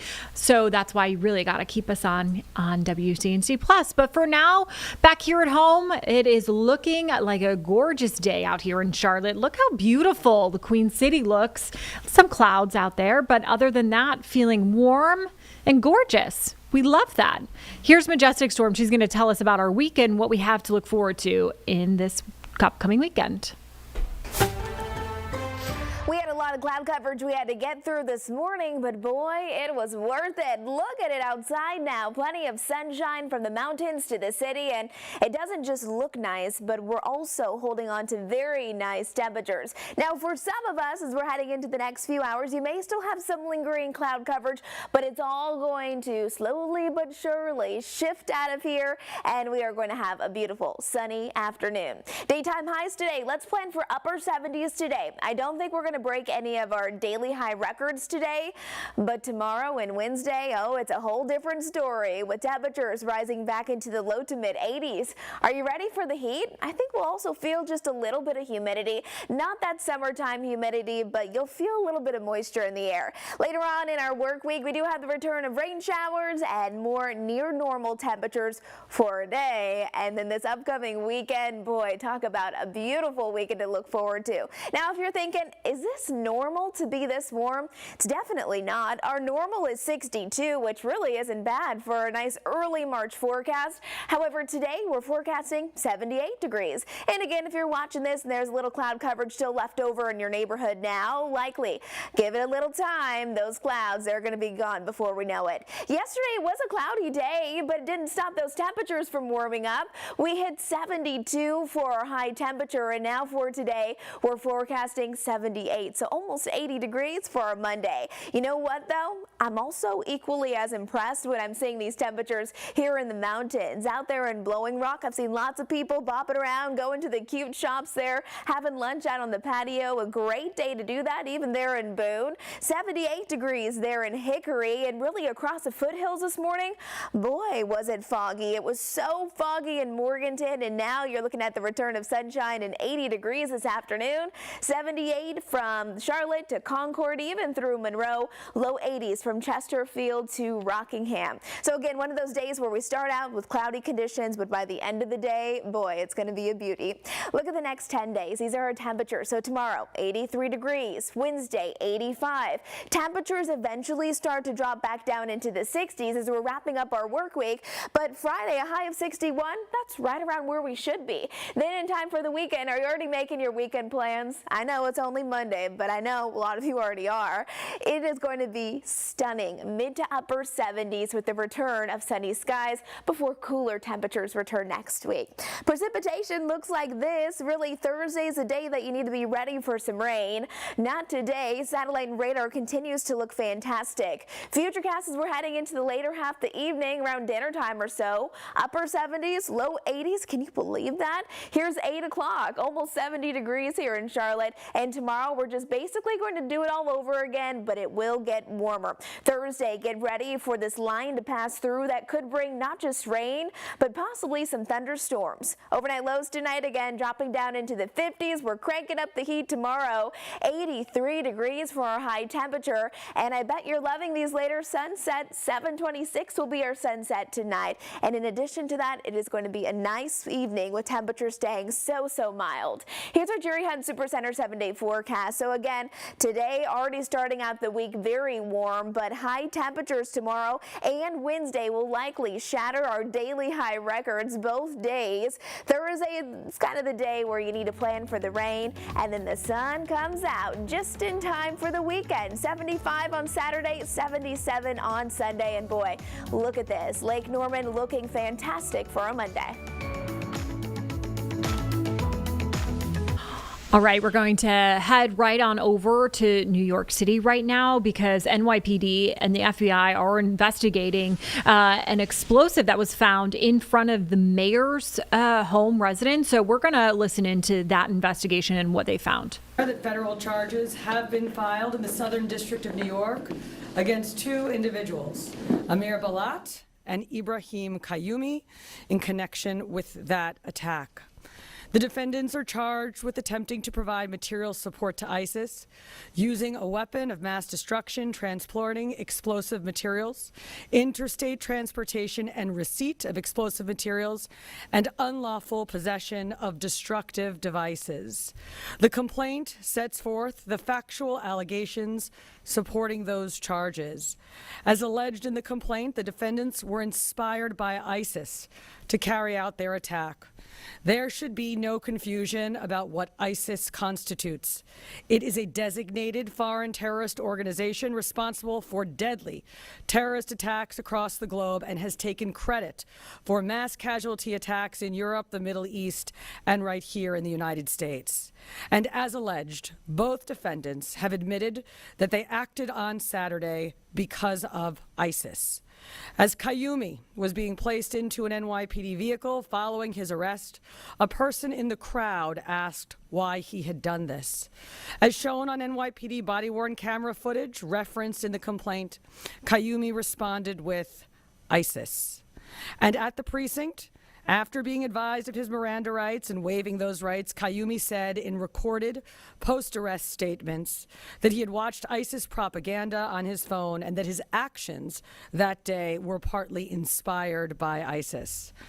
The complaint also details statements made by Amir Balat after his arrest. En route to the NYPD precinct, Balat made spontaneous statements without being questioned by NYPD officers that were captured on body-worn camera footage. He said, "This isn't a religion that just stands when people talk about the blessed name of the prophet. We take action, as well as, if I didn't do it, someone else will come and do it." And later, after waiving his rights, he requested paper and wrote a message declaring in part, "I pledge my allegiance to the Islamic State. Die in your rage, you kuffar." Now, "die in your rage" is a commonly known ISIS slogan, and kuffar is an Arabic term that refers to non-believers.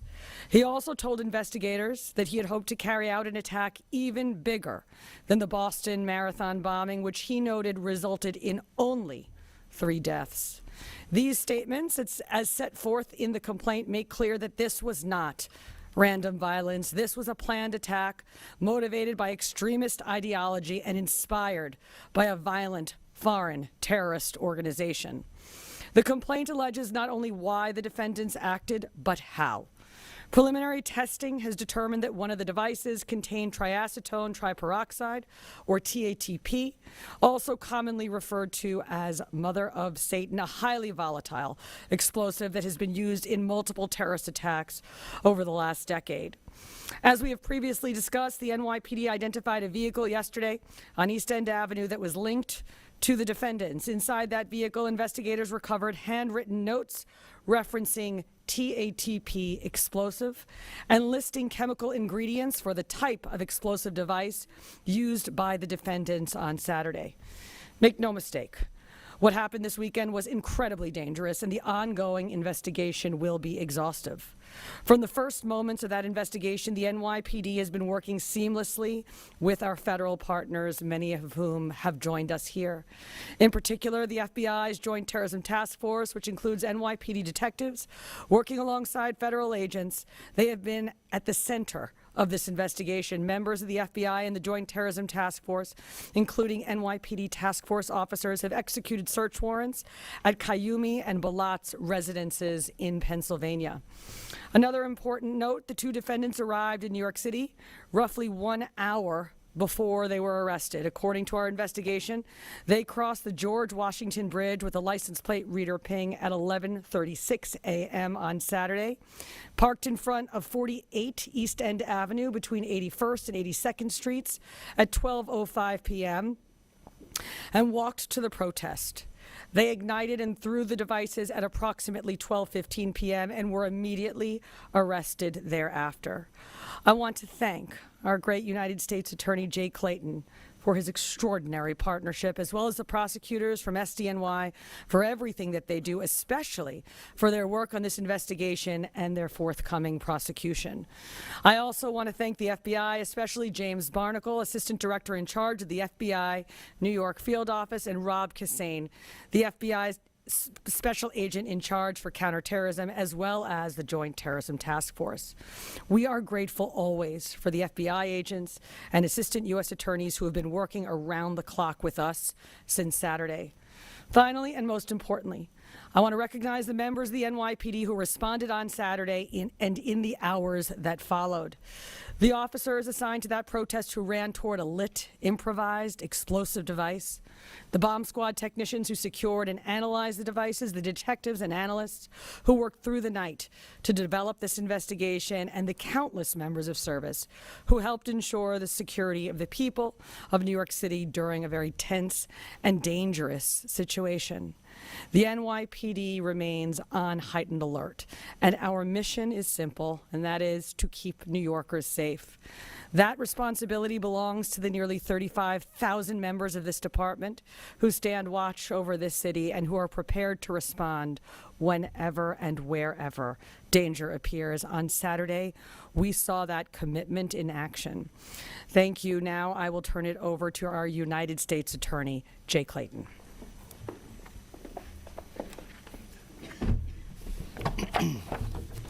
Thank you, Commissioner Tisch. I'm very proud to be here today with Commissioner Tisch and Director Barnacle representing this joint effort to keep our city safe. And I'm going to pick up where the Commissioner left off. I watched the video of New York Police Department officers running to the danger, knowing that these might be explosive devices, knowing that they might explode. That is the kind of commitment that makes this city great. Thank you. Thank all your officers. It's tremendous. It makes me so proud as a New Yorker. As Commissioner Tisch noted, we charged 2 individuals today, Balat and Kayumi. They are charged federally with 5 counts: attempted provision of material support and resources to a designated foreign terrorist organization, use of a weapon of mass destruction, transportation of explosive materials, interstate transportation and receipt of explosives, and unlawful possession of destructive devices. The facts alleged in the complaint are just that, allegations. In our great system of justice, they must be proven, and the defendants have the presumption of innocence. Commissioner Tisch did an exceptional job outlining the facts alleged in the complaint. These were ISIS-inspired actions, and it is chilling that they wanted to do something more than the Boston Marathon, more than 3 deaths.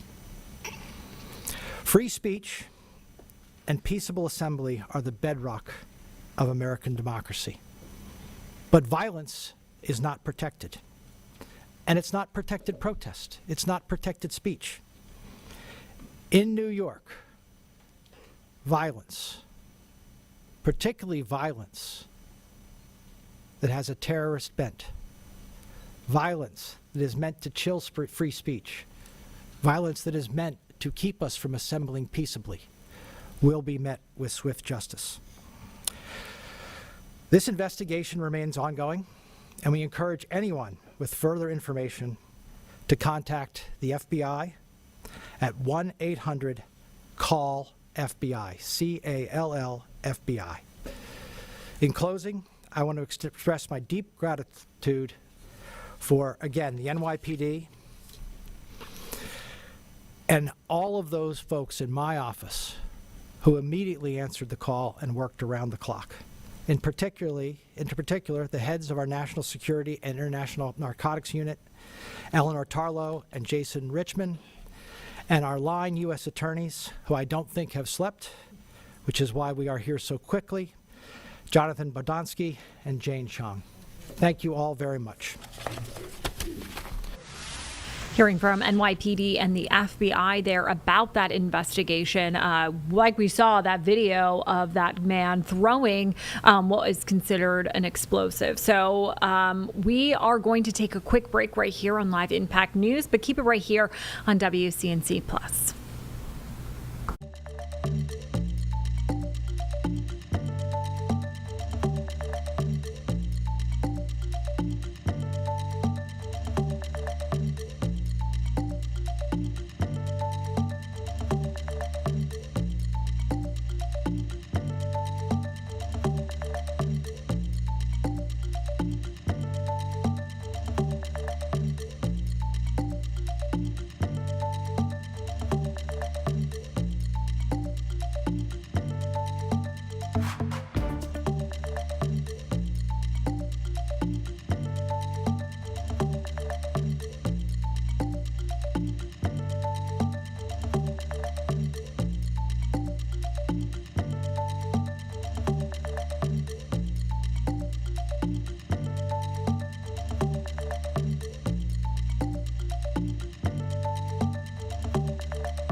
You're watching Live Impact News right here on WCNC Plus. I'm Megan Brack. Thank you so much for joining us on this Monday.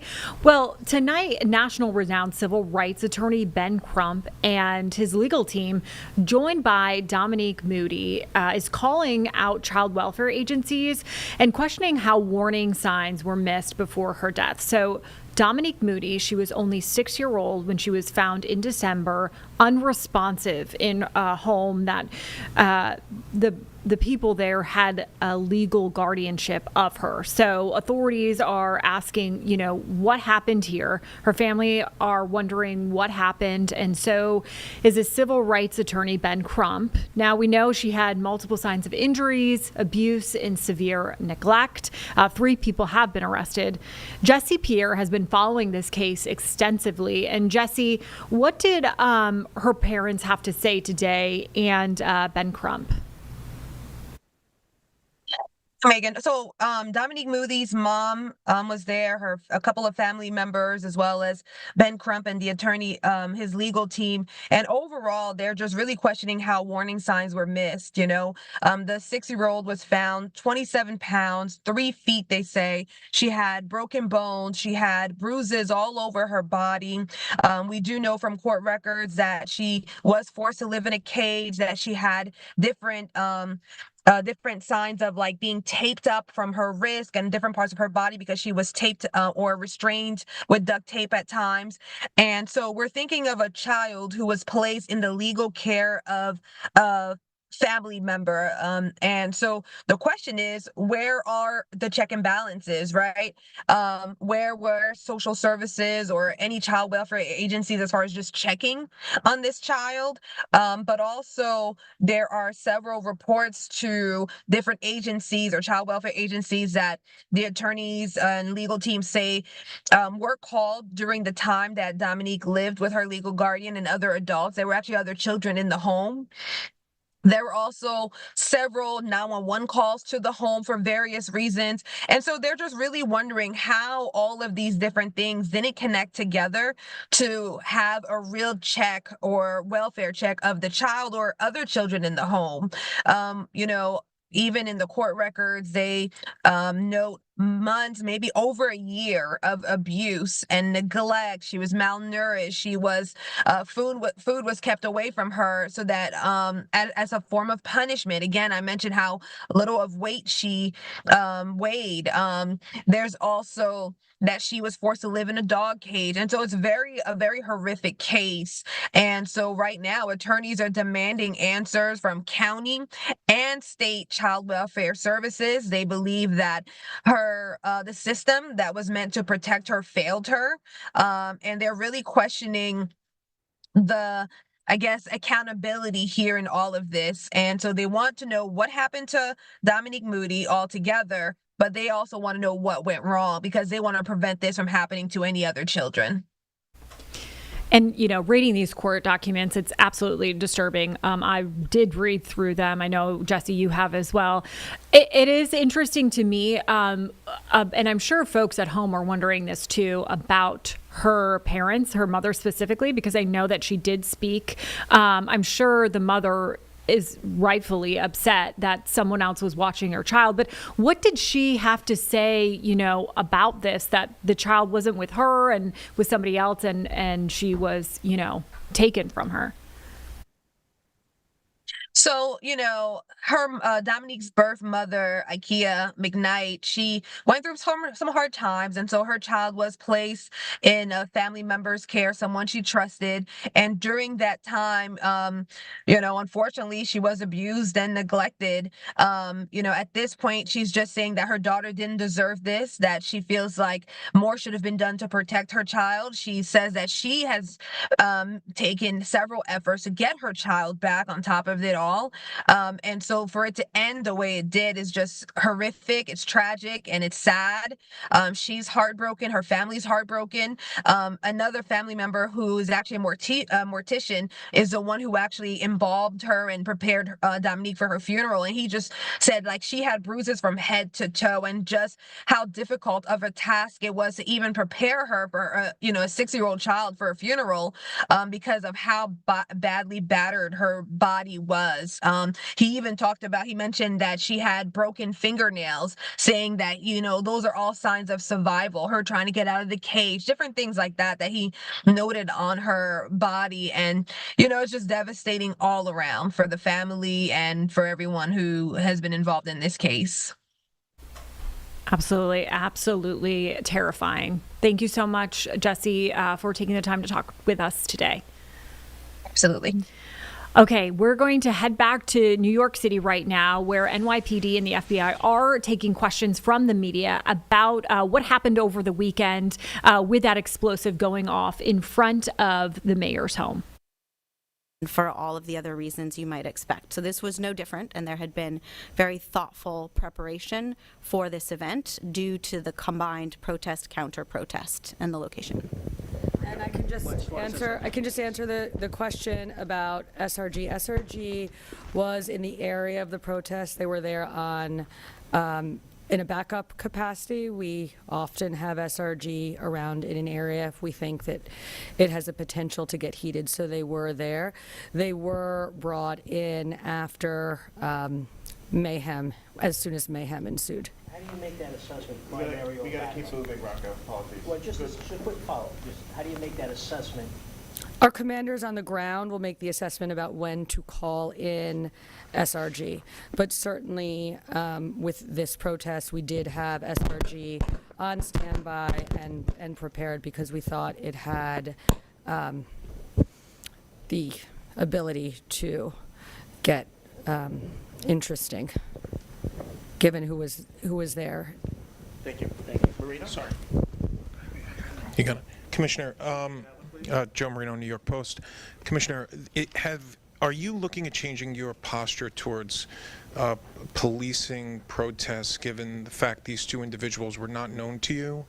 And is it causing you to reassess like additional resources you may need from an intelligence or patrol standpoint? So as you know, the NYPD remains on heightened alert. We really have been on heightened alert since the hostilities in Iran broke out about 1 week ago, which means extra counterterrorism deployments, heavy weapons teams, drones, aviation. This department, in particular, our intelligence and counterterrorism unit and teams have been out there in full force for the past week, as they are anytime something happens either in the city or around the world that we feel we need to deploy for.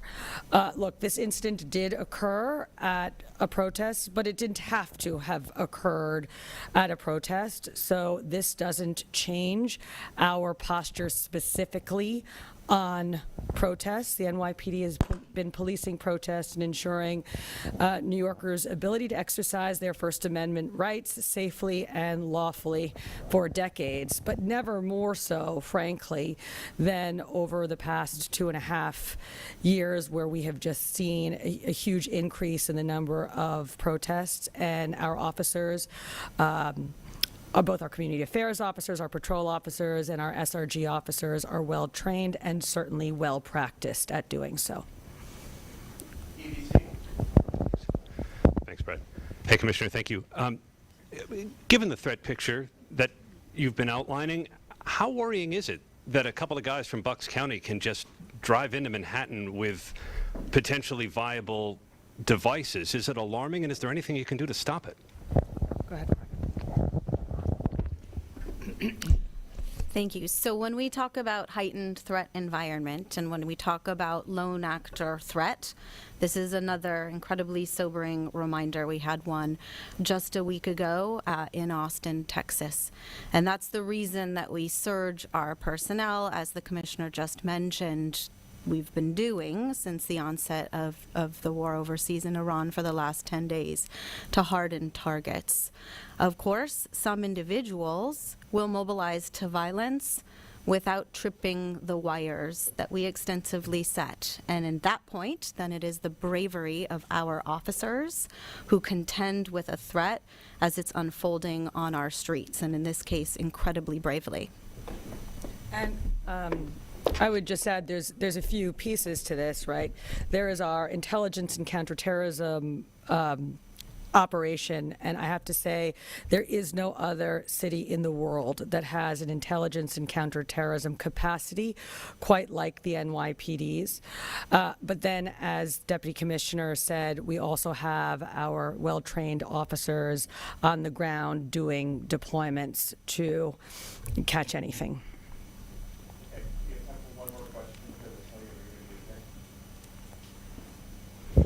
Tony DiStefano, Newsday. I guess this is for Commissioner Weiner. The two devices, were they both assayed as being TATP? I can do that. And the assistant director talked of the third device being an improvised explosive.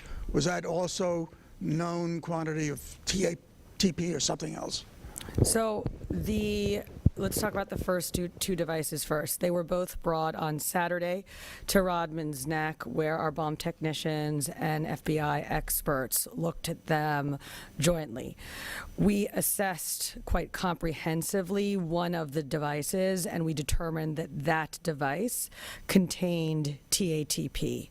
We didn't do the same type of thorough investigation of the second device, but instead decided to neutralize the two devices and take samples from both devices and send them over to an FBI lab where further testing, including for the existence of TATP in the second device, will be done. Thank you, everyone.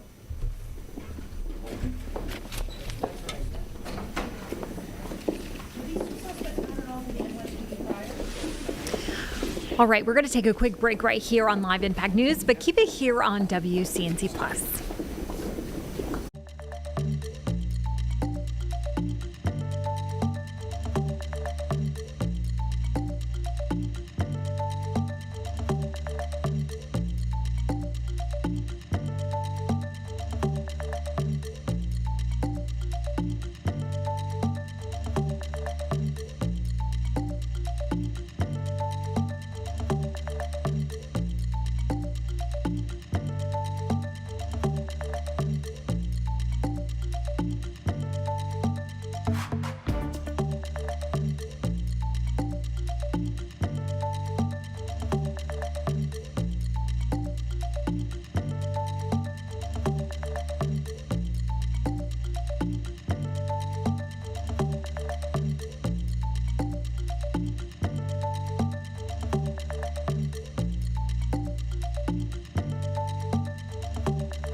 You're watching Live Impact News on WCNC Plus. We are going to head to the courtroom where New England Patriots defensive lineman Christian Barmore is in court right now for an arraignment after being charged last year with domestic assault. So let's take a listen in.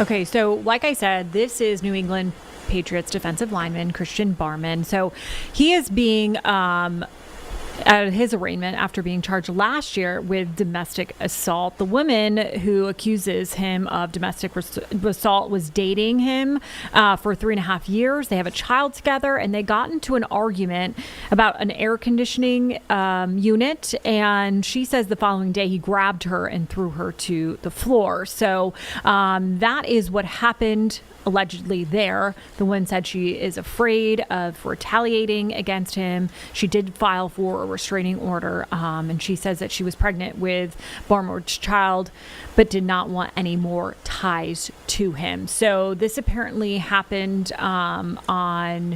that broke on New Year's Eve. The charge reportedly stems from an incident on August 8th. So we are listening into this arraignment right now. We do know that it looks like his attorney is up there speaking with the judge right now, but you are looking at the New England Patriots defensive lineman right there. So he is in Attleboro District Court right now. That is where that is. I believe that is in New England. It is. It's in Massachusetts. It's in Massachusetts. Okay, yep. So he is there waiting, and we are actually waiting to see what a judge has to say. You know, sometimes they try to extend these, push them to a different date. So we will see. The Patriots did issue a statement in December about the charges that he is facing, saying that they're aware of reports regarding a pending February arraignment involving Christian Barmore, which stems from an alleged domestic incident that occurred in August. The Patriots were made aware of that and informed the NFL in a timely manner. The matter remains part of an ongoing legal process. We will respect the process, continue to monitor the situation closely as we have over the past few months, and cooperate fully with the league. We will have no further comment at this time. So Barmore's attorney did say earlier that he's confident the evidence will demonstrate that no criminal conduct took place. So you are seeing him in court right there. You know, also New England Patriots player Stephon Diggs also has some court issues against him as well for domestic violence. That's alleged domestic violence. He will have his day in court as well. But this is just another hurdle for the New England Patriots. Stephon Diggs was released from the New York Patriots earlier, either last week or the week before. But this is a totally different situation with Christian Barmore, who is facing a judge right now. James, we are still waiting. Still waiting. I'm listening to the court audio. It did sound like the attorney was approaching the bench to go talk to the judge, possibly about an extension. You read the statement there from the football team I think you said it came out in December. They talked about a February court date. It's now March, and it seems like maybe the attorney is trying to ask for more time. Yeah, another extension. But the audio feed remains quite quiet, so we could pivot to some other things, and we'll continue to monitor this in the background. Yes, we will continue to monitor that. You know, the awesome thing about Live Impact News is James, show yourself right now. There he is. Fine. There he is. Hello. See his little head monitor right there? Yes, your headset. You called it a head monitor. I don't know why I said that. His headset, it really, that's how he monitors sound. So he can listen into what's going on in the background and then tell me like, hey, Meg, we got to go this way now. And so we pivot and stuff. So really cool here at Live Impact News because we are always knowing what's going on. But right now, James, where we're going to head to? Well, we just talked to Jesse a few minutes ago about the case that Ben Crump is looking into here in Charlotte, and I thought maybe we'd play back some of that sound. All right, let's do it.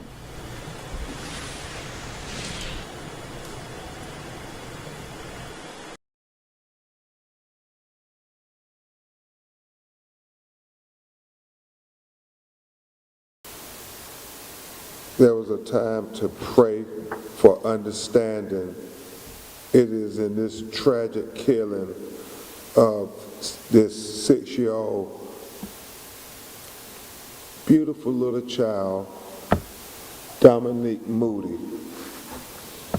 I'm Attorney Ben Crump, and present with me is Attorney Chance Lynch, who runs our North Carolina office.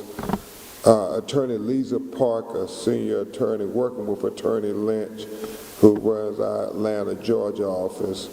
And we're proud to co-counsel with Attorney Kate Edwards, who is based out of Raleigh, North Carolina, as we are putting our resources to try to understand what happened here to this 6-year-old baby and how it was allowed to happen, how all the red flags were missed. Her mother, Ikea, is en route with her grandmother, Miss Shirley Mack, to join us. They've had some traffic delays, but we are honored to have here with us her great uncle, Mr. J. Vernon Peterson, who is going to talk to you all at the end about what he uncovered in his embalmer's report.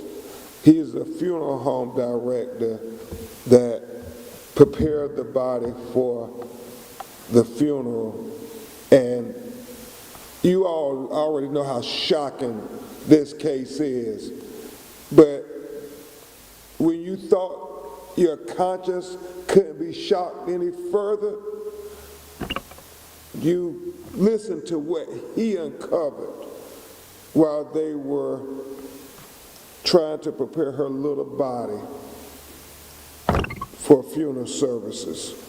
So we are here because the county owed a duty to Dominique Moody. We are here because the state of North Carolina owed a duty to Dominique Moody. We are here because, as you all well know, because I'm afraid if the media wasn't doing their job so thoroughly, that this would have simply been swept under the rug. And that cannot be allowed to happen here. 50 calls to the police about things going on in this house, and they miss the abuse of this child. They miss the fact that she had bones broken, that she was not going to school, that she was living in a dog cage, that she had bones broken that he discovered in his embalming report that was as old as her. I mean, this case is one of the most tragic cases I have ever seen in my over 25 years of practicing law. I mean, this is tragic beyond any comprehension. You can't even understand the level of malfeasance that was inflicted upon this child. You don't believe it when you read the reports. The fact that she had insect bites, rats bites. I mean, scarring from her head to her feet. Absolutely. I mean, abuse on the front of her body and on the back of her little body. I mean, my Lord, it's just the most tragic case. It's beyond comprehension. And you think about the fact that you have 5 reports to the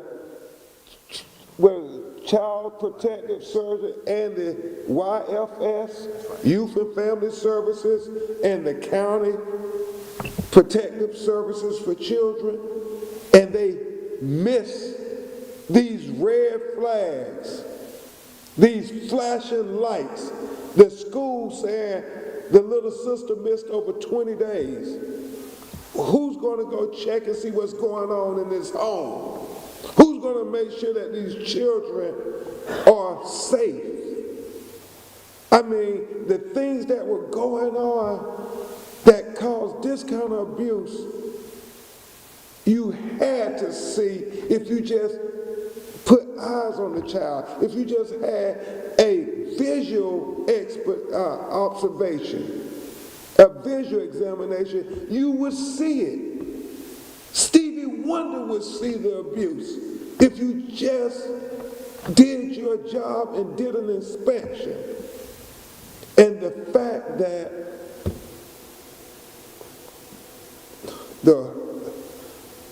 at best, I don't even know what you call it. You have a report where they said they did an inspection and they found nothing substantial to show abuse. The allegations were not substantiated. But you're going to hear from Mr. Peterson that these injuries were long-standing injuries, that this child didn't get a day of peace her whole life. I mean, she was malnourished. She was encaged in a doll's cage. She never went to school. They don't believe she ever went to a doctor examination. I mean, her whole life, this little baby never, ever got a day of peace. They owed a duty to this little child, Dominique Moody. The county, Mecklenburg County, owed a duty to this little child, Dominique Moody. The state of North Carolina owed a duty to this little child, Dominique Moody. Just basic human decency. Basic human decency. We owe it to this child and her family to not only find out everything that happened, but how was it allowed to happen? We plan on working with everybody to get to the truth of what happened here. Transparency on every level so we can have accountability on every level. It won't bring Dominique back, but preferably, Reverend Lynch, it will allow that nobody will miss the red flags again. Amen. Nobody. And so, thank you for the prayers, Reverend Lynch. This here turns your soul when you read these reports, and my God, when you see the pictures of this baby.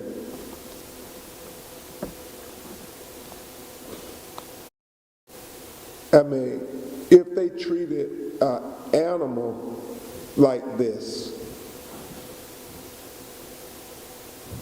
but a little baby, it shocks the conscience more than we can even articulate.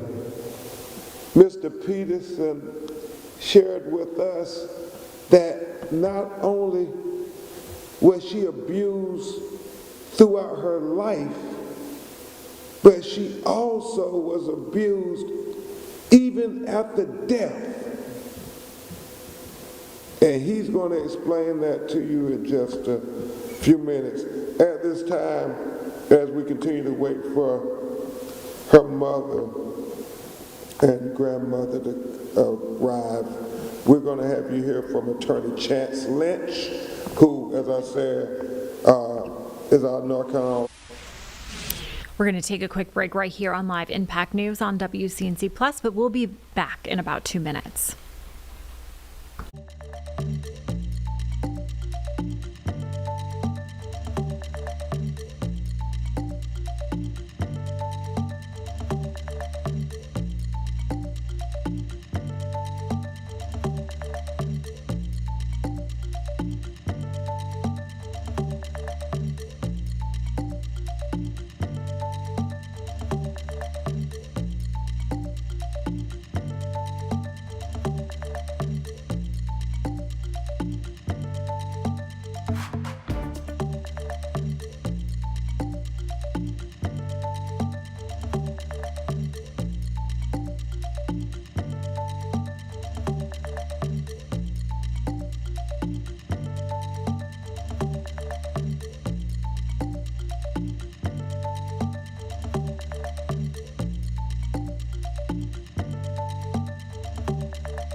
Welcome back to Live Impact News right here on WCNC Plus. Time now is 2:46. I'm Megan Bragg. Thank you so much for joining us on this Monday afternoon. We're going to head to the Secretary of State, Marco Rubio. He is speaking and addressing the 7 service members who were killed in the Middle East. So let's take a listen into him. This is a flag ceremony, but he does address the 7 service members that were killed. So we're going to listen in. Thank you. I want to welcome everyone here to the State Department. I wish it was on a happier occasion, although we do have things to celebrate in terms of Americans that have been returned, but also we remember those who have not returned. I want to open, first of all, just by stating the obvious. The United States is currently engaged in an operation targeting one of the world's leading hostage taker, the world's leading sponsor of terrorism, the regime in Iran. And first, I think we would all take a moment both to offer our thoughts, our prayers, and our condolences, and to honor the families of those who have fallen, the 7 Americans who have lost their lives in the initial hours of this operation.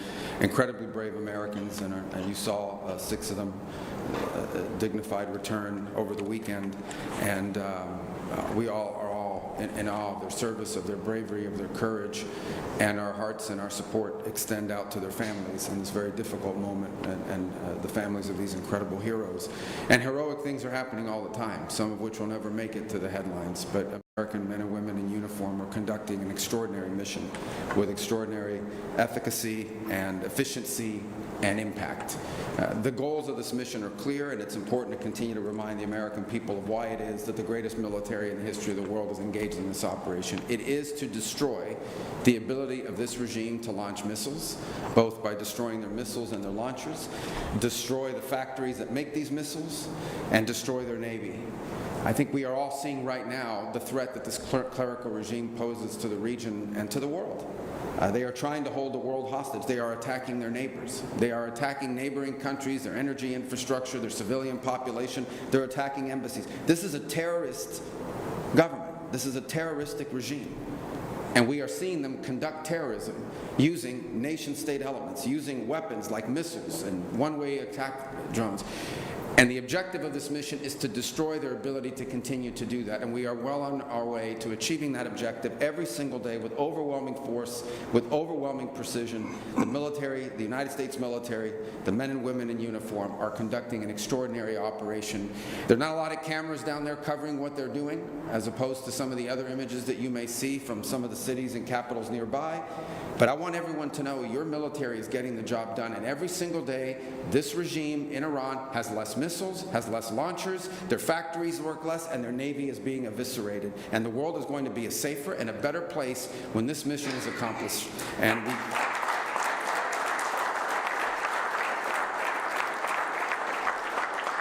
we are here today, obviously, on something that touches right on Iran, but I think, unfortunately, it's not just limited to Iran. And we're here on the 3rd U.S. Hostage and Wrongful Detainee Day, and it's a day that exists because families and loved ones refuse to let their loved ones be forgotten. We have this day to celebrate those who returned, to honor those who perished in captivity, and commit to returning those who are still in detention and holding also the perpetrators of this accountable. Last year marked 10 years of what they call SPIHA and the Hostage Recovery Fusion Cell. And these were entities that were created with a specific mission of bringing Americans who were justly detained, bringing them home. And because of this mission, because the heart of this mission really can be captured in one word, and that one word is homecoming, reuniting people to their loved ones. 4 years ago, 50-plus families in the Bring Our Families Home campaign created the flag that flies here today. It's a symbol of solidarity. It's a symbol of resolve.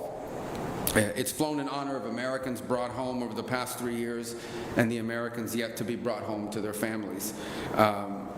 And many of the families and of the returnees and the advocates who made those moments possible are with us here today. And we want to thank you for your advocacy, for never allowing us or anyone to forget of those Americans that are unjustly detained. And we're especially grateful to those who themselves were detained. You know, it would be perfectly understandable if you decided, I'm back home, I'm going to go on with the rest of my life. Your willingness to step forward, to tell your stories, and to ensure that other Americans who are similarly situated to the way where you once were are not forgotten. We're truly grateful. Your persistence persistence, your courage, your love for your family members continues to drive this effort in days like today. As was already pointed out, March 9th marks the day that Robert Levinson went missing in Iran, and actually it was a case that I was also very involved in as a United States Senator, dating back to my very first day in the Senate. In fact, one of the first meetings I had, and to this I credit my former colleague, Senator Bill Nelson of Florida, introduced me to this case as soon as I got elected, and because of Mr. Levinson's ties to Florida. And we remained on that case throughout my career in the United States Senate, and it's one we will not forget. It's indicative of two things: the fact that Americans are taken all over the world, but it is particularly a reminder of the nature of the regime that we're dealing with in Tehran. We're honored to have his sons here today, Dan and Doug, with us. Thank you for being here. We appreciate you very much.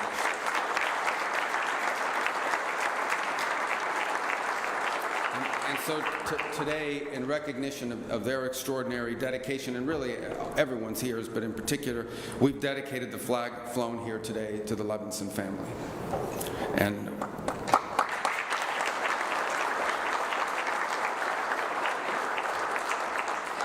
I think it's also important to give President Donald Trump a tremendous amount of credit. He has made, from the very first day in office, the return of Americans held abroad unjustly a priority of his administration. And since his inauguration a little over a year ago, over 100 Americans have been brought home.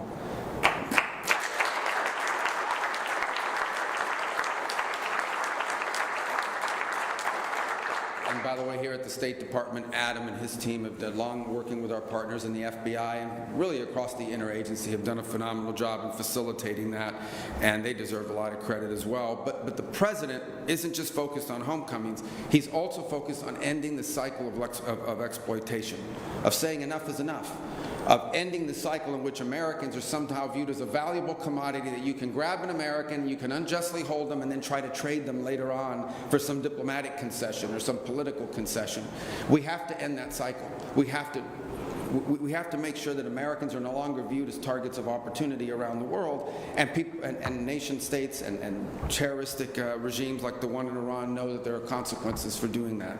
And that's why we established the state sponsor of wrongful detention designation. In essence, designating governments and entities that specifically use this as a tool of leverage to their benefit and to our detriment. They view Americans as a commodity that they can grab onto and then trade in the future. That cycle has to stop, and that's why this designation now exists. And that's why, we're the first, I believe, country we designated right under this authority on February 27th was this clerical terroristic regime in Iran. Because when it comes to hostage taking, there has been no worse offender in the world than the clerical regime in Tehran. They are the worst offenders in the world of terrorism, and they are the worst offenders in the world of hostage taking from the very early days.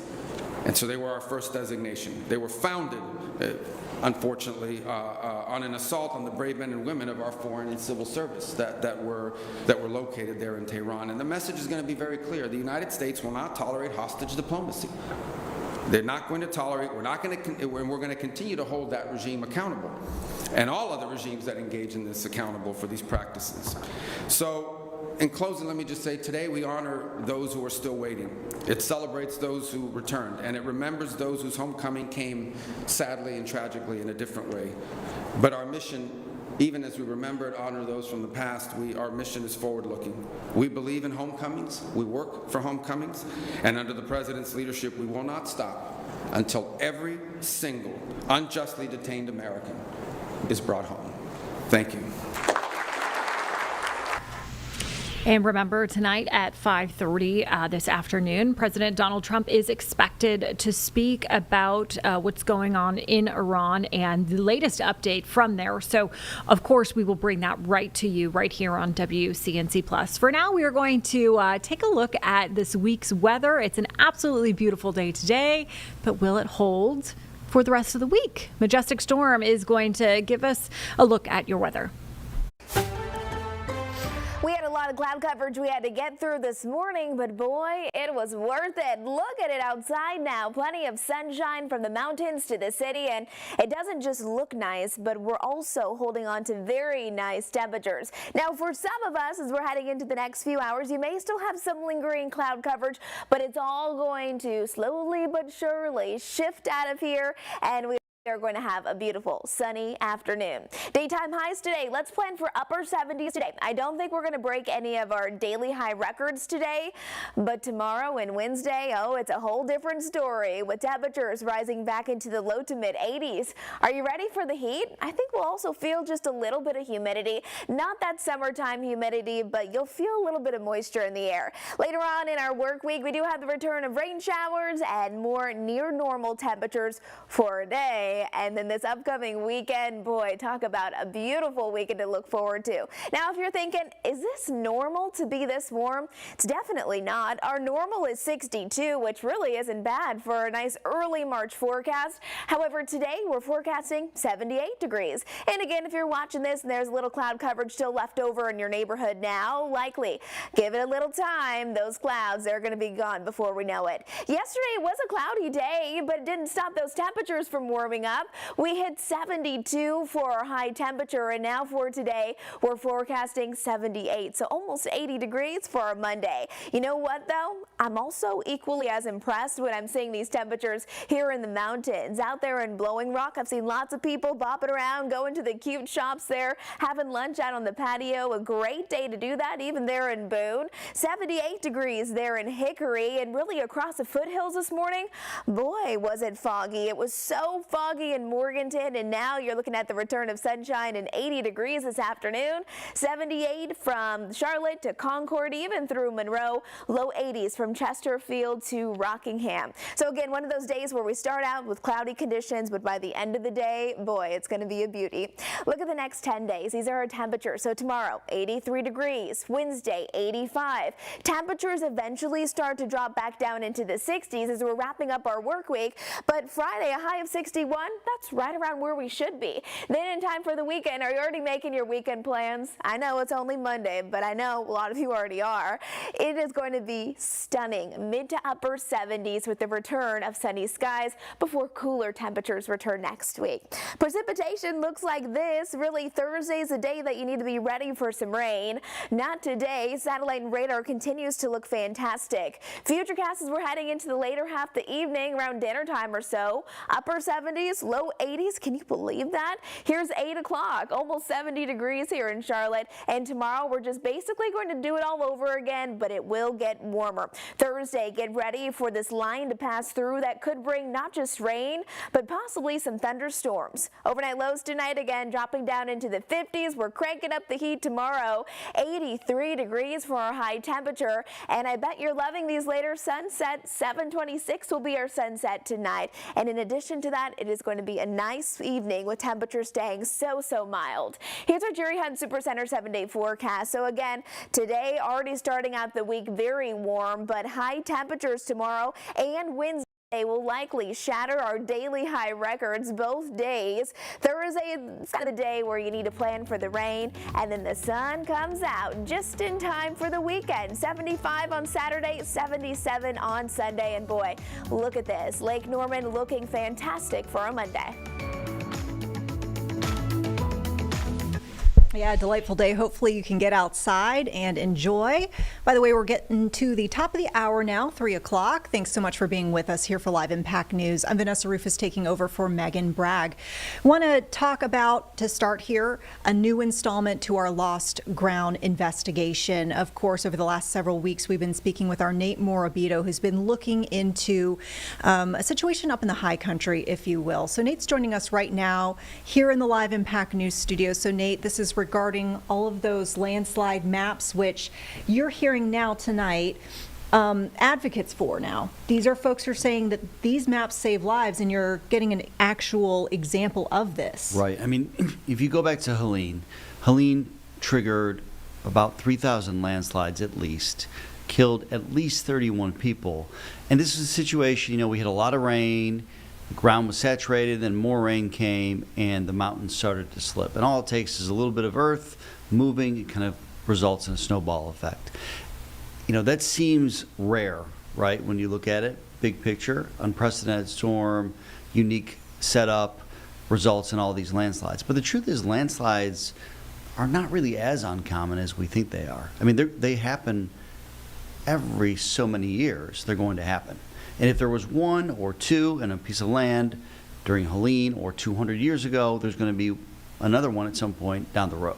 And that's the whole kind of idea behind the science of landslide mapping. You're basically trying to document every evidence of past landslides, including now the Helene landslides, to determine what parts of western North Carolina, which parts of the mountains are safe to build, which parts are risky to build, but with some, geologists and consultants, maybe you can make it safer, and then which areas you just shouldn't live in altogether.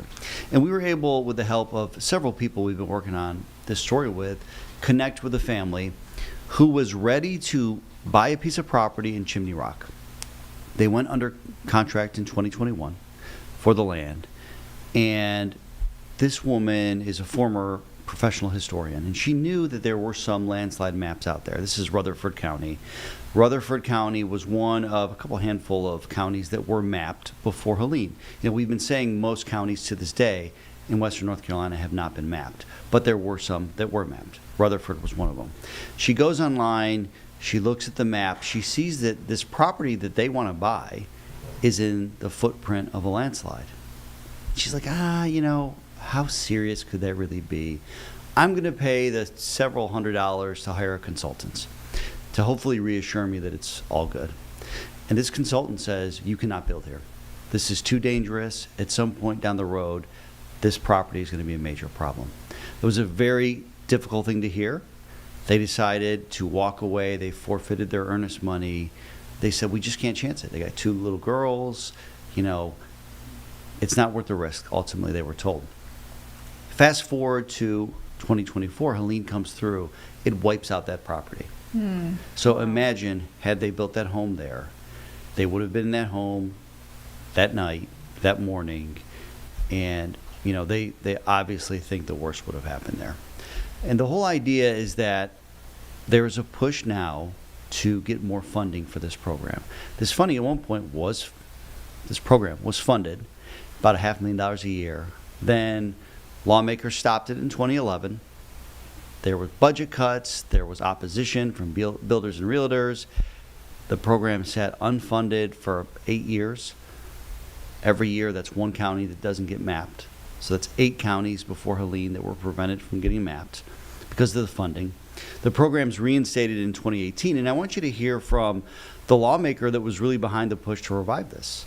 Chuck McGrady, in 2018, was in a budget chair position to really fight for this program. And here's kind of a little bit of our conversation. Do you wish the legislature had done more back then to keep this program alive? Sure, but I didn't have the pictures that I have now to persuade my colleagues at the time why this was critically important. But I'm wildly happy that we started back there again.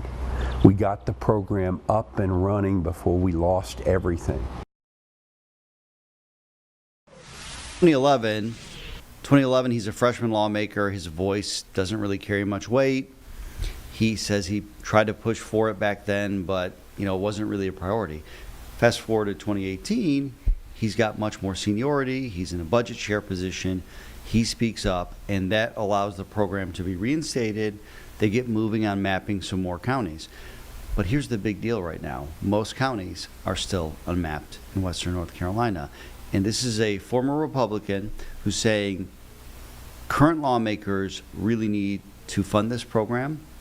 They need to fund it appropriately. They need to finish the counties they started. They need to update every county that they had finished because there's new technology. There was Helene that happened. And then they need to actually, step foot onto the ground of these counties that they haven't mapped and map them. Because as we've reported, people were caught off guard by this. They did not know that there was a risk that a landslide would take out their house. And I told you about this family story. Had she not had the background as a historian, she wouldn't have known to look online at these maps. A decision, as she calls it, on a random Tuesday that pretty much saved her family's life. You're going to hear from her tonight at 11. You're going to hear much more from this former state lawmaker, Chuck McGrady, about why it wasn't funded early on, what it means that it was funded when it was in 2018, and then really what his message is to lawmakers moving forward. Again, Helene's now what, year and a half, we're a year and a half past Helene. People tend to forget, you know, there's certain storms you're not going to forget about. Katrina, I think Helene. But over generations, you don't really remember as fresh as we do now. And the whole idea of this is so that there's really black and white data to tell people on this date in history, there was a landslide on this property. You should know about it before you build here, before you buy here. If you're comfortable with it, you're comfortable with it, but you should at least know the risk. And a lot of these people who died did not know the risk. Well, and I remember from your prior reporting and reporting as well from meteorologist Brittany Van Voorhees that, I mean, when we know where landslides happen, we can tend to see landslides in those same areas over and over again. Yeah, I mean, they're a pattern. It's the science, it's the geology of it. If a landslide happens here, at some point another landslide's probably going to happen in that general vicinity. And it could be 10,000 years, right? But the question is, are we willing to risk that? And shouldn't you at least have that information before you move your family into a piece of property? And that's really, I think, the big message in all of this. You know, we talked to a husband whose wife died during a landslide, and he was living in the tiny town of Minneapolis. And in that county, it was not mapped yet. And his name's Jamie Quinn. They never once thought, they never even considered that the mountain would come down on them. They lived high above the river. They thought maybe a flood in a worst case scenario, but never behind their house. And so had they had that information, at least they would have been informed, and then they could have made a decision. He told me, without having that information, it changed his life. It upended his life. And now he wants people to know that the risk exists so others don't fall victim like his wife did. Yeah, and I think about, too, something that Brittany had mentioned last week, having wrapped up, I believe it was some sort of meteorology conference last week, earlier in the week, and then later she came and was with us for some of the evening newscasts, and she talked about something that actually surprised her, which made my ears perk up. This is a surprise to her, but she said one of the things that folks should really know as far as living in the mountains and the foothills is that flooding, they've learned, is the #1 risk, followed by landslides. And I think the reason why this stood out to her, I'm just kind of paraphrasing, is folks kind of see the mountains as a climate haven, and I think Helene kind of dispelled that myth, and people are starting to open their eyes more, but hopefully more will, to know that flooding, landslides, these are real possibilities that can happen even when you're way, way high up. Yep, totally. And I got to give credit to Brittany, too. I mean, she's the one that brought this whole investigation idea to me and said, we really need to look at this because this is underreported. Not enough people know about this. There's a level of government failure at local and state levels that need to be kind of told to the community, and there probably needs to be widespread awareness about this issue. And I've been doing additional research too, Vanessa. I mean, almost half the country is at risk of a landslide. Think about that. Like, I would have never known that 3 weeks ago until I really started digging into this. And I know we have viewers from all over the place, right? If you look at the West Coast, but it's not just the West Coast. You know, there's a line up in the Northeast where landslides can be an issue.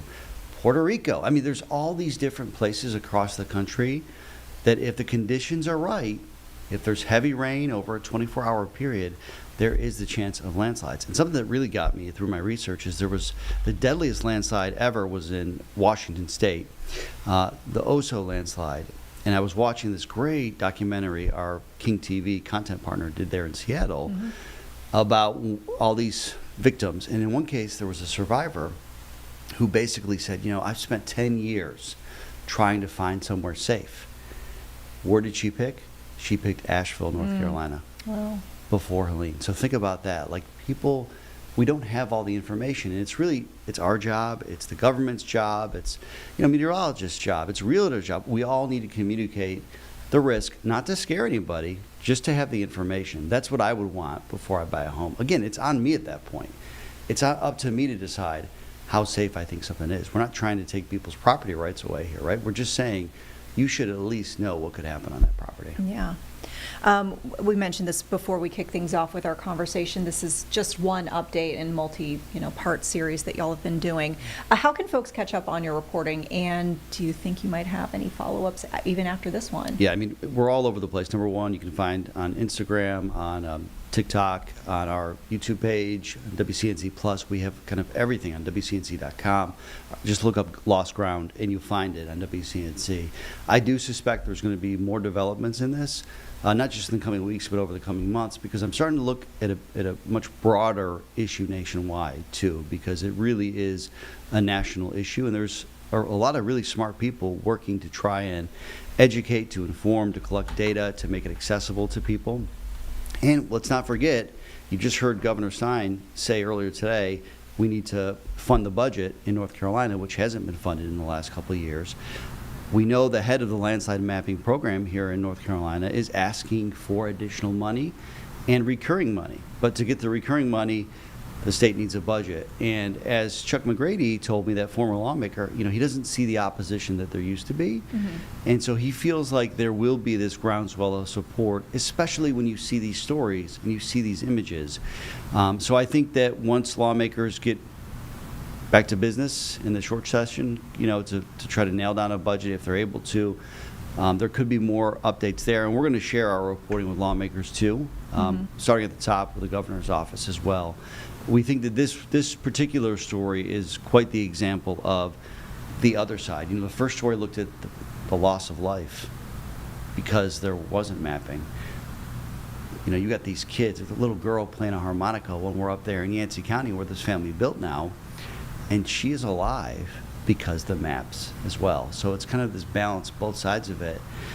You really feel bad for the people that didn't have the information and the circumstances that just allowed this family to have that information. And they were able to find another property in Yancey County. They hired the same consultant, who, by the way, it's the company of a geologist who used to work for the landslide mapping program for the state until the state cut its funding in 2011. And they said, look, you can build on this property, and guess what? They only had minimal damage, trees down, when Helene happened. So it really could be the difference between life and death. And it's easy to move on, when Helene's far behind us. But people who are living in this and who have lived it already, they don't want others to go through the same thing. And those who've survived because of this, they want others to know about it too, so they can be in the same position and have the tools at their disposal to really make the best decision for their family. Yeah, really all about safety. Safety, totally. Knowledge. Nate, thank you so much. We appreciate your reporting on this. Thanks for stopping by again, as always, to our studio. Yep, you got it. We'll see you guys at 11. All right, see ya. Folks, we'll take a break here. We'll be back in 2 minutes with more Live Impact News.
Welcome back, folks, to Live Impact News. Vanessa Rufus here. We are seeing a brand new feed here into our Live Impact News studio. This coming to us from Hartford, Connecticut. We've got civil rights attorney Ben Crump making an announcement alongside the NAACP and the family of a man named Stephen Jones. A little more than a week ago, Stephen Jones was shot and killed by a Hartford police officer. Within the last couple of days, we see that the medical examiner has ruled the cause of death a homicide. Of course, justification is yet to be determined.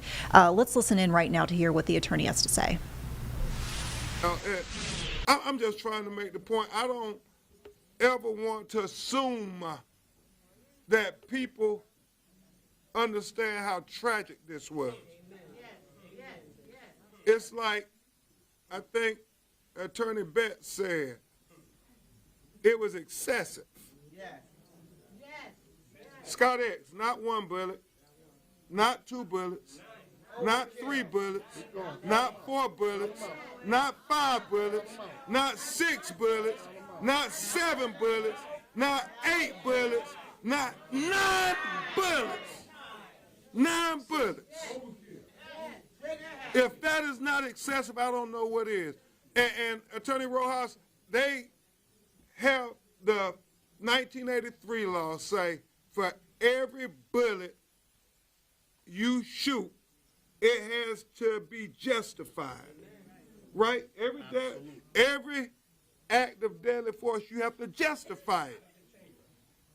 And it's so alarming to me and the experts we've already began showing the video to. You use deadly force in what is, if you're in fear of your life or the life of others. And all the officers supposed to be trained by the Hartford Police Department. And so the question becomes, Scott X, if this officer who got on the scene and decided in less than 30 seconds that he had to shoot, because I assume he's going to try to reference that he felt in fear of his life and his fellow officers, the question then becomes, well, why didn't the other 3 officers shoot? Why didn't the other officers use 9 bullets? Why did they have restraint? Why did they have de-escalation? Because they knew that there was no justifiable reason to shoot this man who was having a mental health crisis, and certainly not to shoot him 9 times. Yeah, and that's the question that the mayor and the city manager and city officials, inspector general, what's the consequences for using excessive force and killing one of your brothers in your community who has never had any criminal history? Yeah, he had mental health issues, but God help us all. Amen. God help us all. Amen. If this is how we're going to treat our sisters and brothers who have mental health issues, God help us all. So we are here to talk about the community, not just the legal team, not just the family, but the community demanding answers from the top of the city leadership here in Hartford. Not only making sure we address this matter, but how do you prevent it from happening to another sister and brother who, when it comes to your family member or your family member or your family member who you have mental health crisis? We want them to assure the public here in Hartford, Connecticut, that when they call 911 because your family member is having a mental health crisis and they need a helping hand, that your family member won't have 9 bullets or more. That's what the community has to help us with. We're all in this together. But by the grace of God, it could be your family member next. If you don't stand up for justice for Stevie, then God help you if it happens again God help you, said it was 2 in an 8-day period? Mental health crisis and the color of your skin should not equal a death sentence.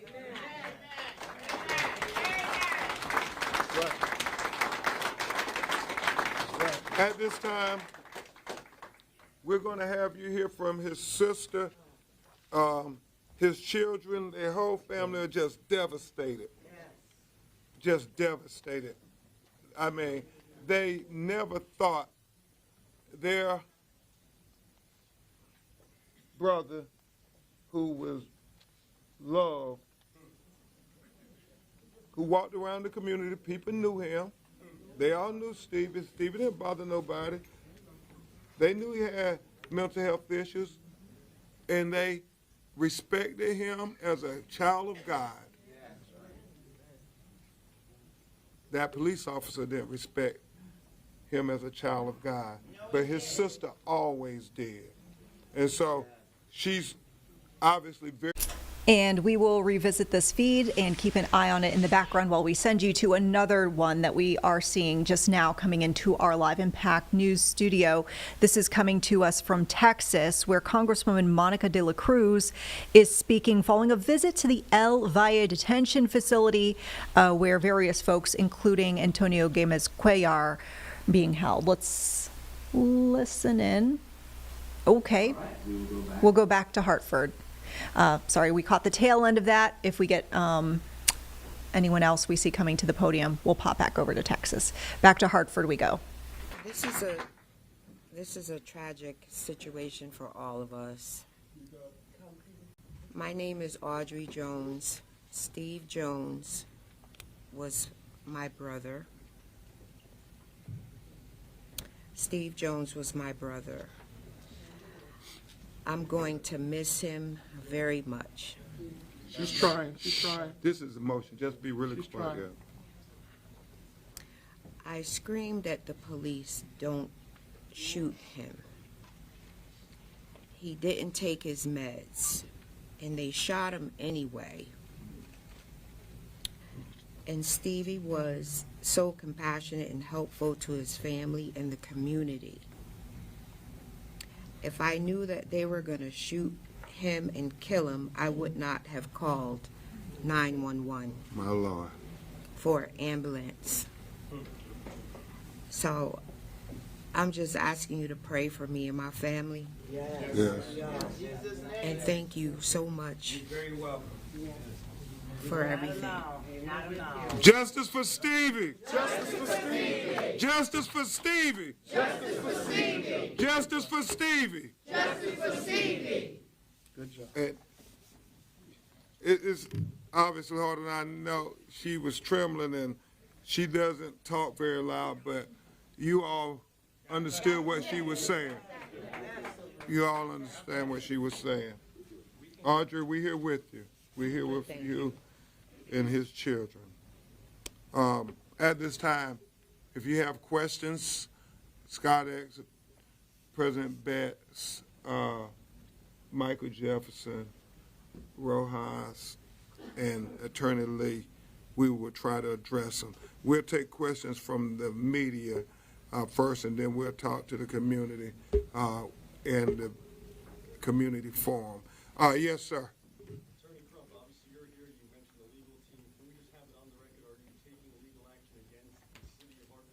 Well, we're going to do everything possible, explore every possible legal remedy to get full justice for Stevie Jones. Amen. Everything. We're going to exhaust these brilliant legal minds, the lawyers who are the referring lawyers, all of them. We're going to work in unison together to make sure that it's full justice, because really, we shouldn't have to make that big of an argument.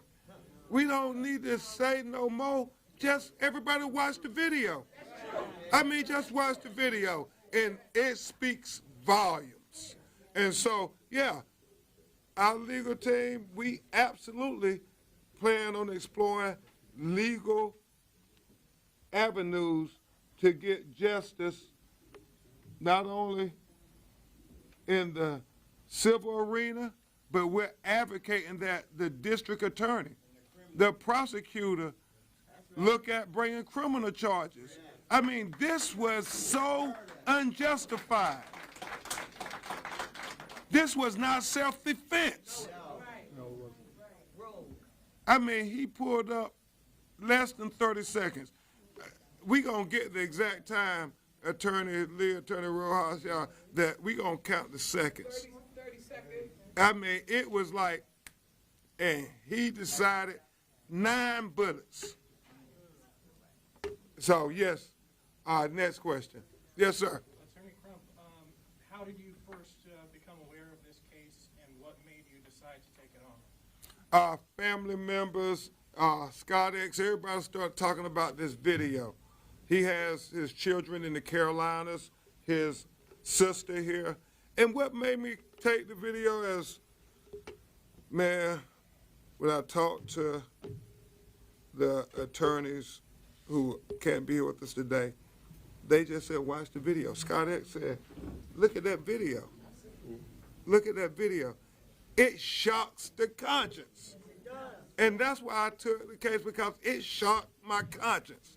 There are a lot of injustices. There are a lot of police excessive use of forces. But when you look at this video, like George Floyd video, like Randy Cox video, it shocks the conscience. And so that's why we're here fighting for justice for Stevie Jones. Any other questions from the media? Media? I think you have one. What do you want to hear? Oh, sorry. No, you first. And then. What would you like to hear from the city? Would you be suing the city, the police department? What would you like to hear from them before you file that litigation? You know, I would want the mayor to consider if this was his family member. What would he say if this, what would he want to hear if this was his family member? See, black people, we don't want anything special. We don't ask for anything extraordinary.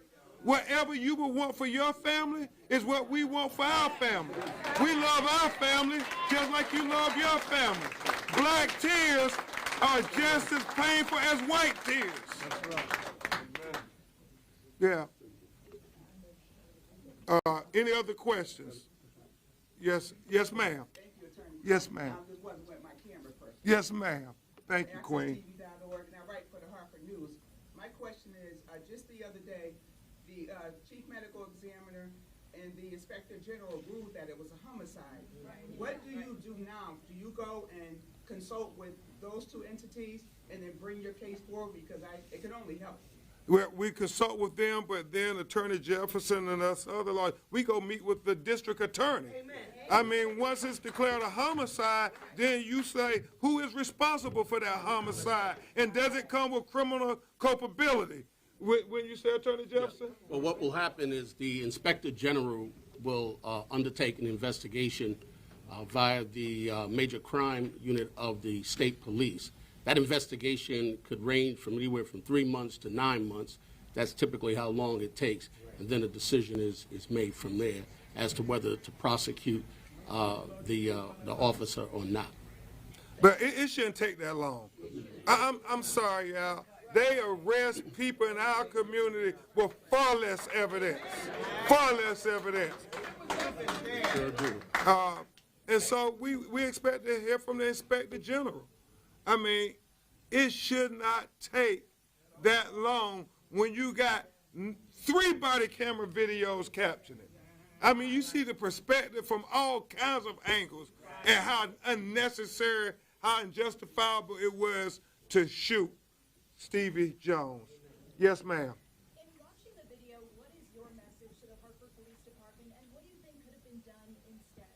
Well, you know, Scott X and I talked ad nauseum. Alfonso, we talked about how even the other officers were shocked that he killed them. I mean, shocked. So what we want to know is, who was this officer?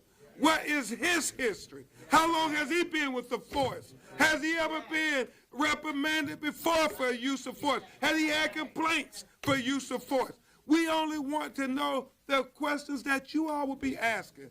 It ain't rocket science this here. It is literally, we just want them to do the right thing, be transparent, And once it's transparent and everybody could see that it was excessive use of force, that it was unnecessary, it was unjustifiable, then there has to be accountability. Because we know if it was somebody from our community who... All right, folks, we'll keep you updated on this story. We're going to take a quick break. Back on the other side with some big Panthers news as we're in the legal tampering period, and they are making some moves. Our Nick Carboni is standing by. We'll see him in 2 minutes to break down the big update.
All right, welcome back, folks, to Live Impact News. Vanessa Rufus here alongside our sports director, Nick Carboni. As we mentioned before we went to break, we've got to talk about some big Panthers news. We are in the legal tampering period, and just as the clock struck noon, my phone went ding, ding, ding, ding, ding, ding, ding. But yeah, let's talk about Jaelan Phillips. Yeah, this is a big swing at a very big position of need for the Carolina Panthers. So Jaelan Phillips was considered the top or one of the top pass rushers on the NFL free agent market. He's a big dude, 6'5", 266. He was drafted by Miami, played a handful of seasons there, was traded to Philadelphia mid-season last year and blossomed there as well. The Panthers, as we know, have had big-time issues getting to the quarterback. They were 30th in sacks this last year, 29th the year before, and dead last in 2023. Those are all the years Bryce Young has been on the team. Getting after the quarterback on defense absolutely frees your quarterback up to go out there, get good field position, and make big plays and operate, hopefully, from a lead in a game, which has been an issue for the Panthers even in their playoff season this last year. So this is a big swing. 4 years, $120 million.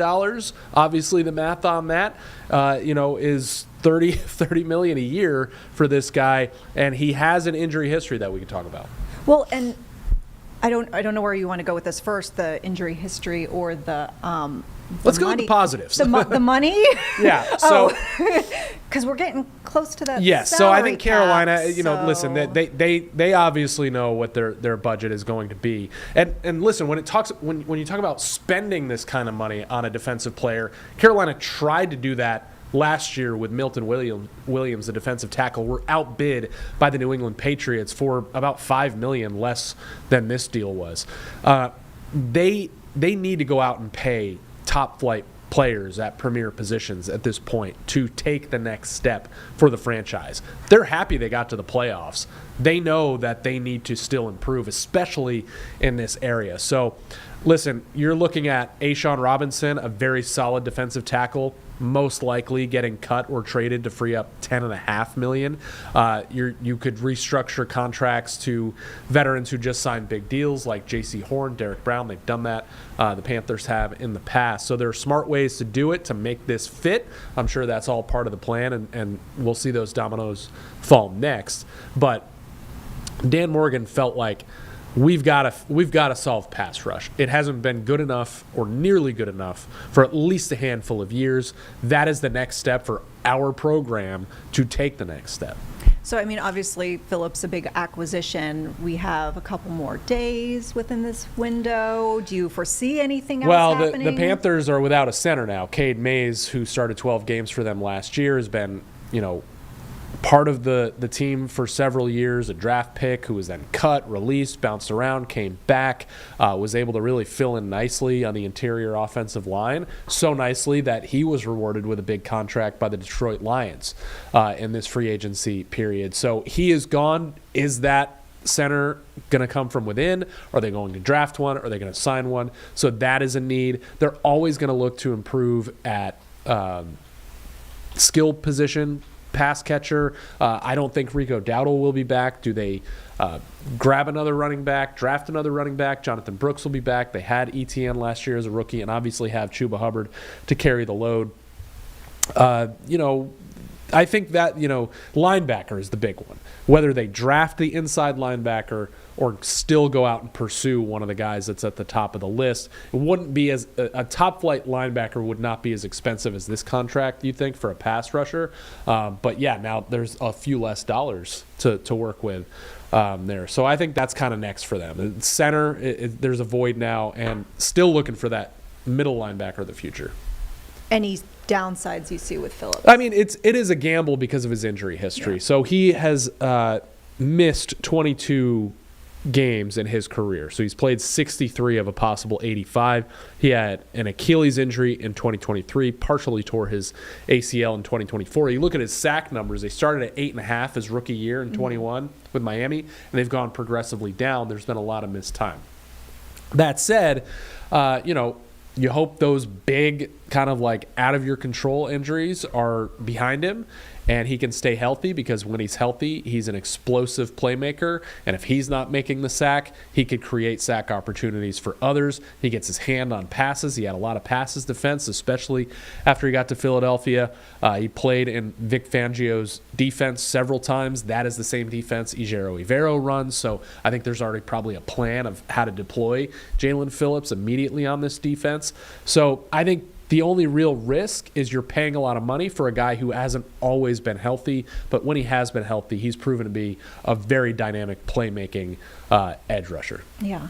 Well, I know that you mentioned that you wanted to talk about the Mike Evans stuff. Obviously, who doesn't, Vanessa? For the first time in 13 years, the Carolina Panthers don't have a scheduled game against Mike Evans, who has absolutely been a scourge on them, a thorn in their side for over a decade in the division with the Bucs, a future Hall of Famer, 1,000-yard receiver just about every year when he's been healthy, which has been just about every year, does his best and finest work against the Carolina Panthers. He owns all of the records of, how an opposing receiver has done against Carolina in yards and touchdowns and catches. So he's off to San Francisco, not out of the conference, but out of the division and off of the 2026 schedule. So they go from facing him twice a year for a dozen years to not, if they have to face him, it's in the playoffs, and that's great. Yeah.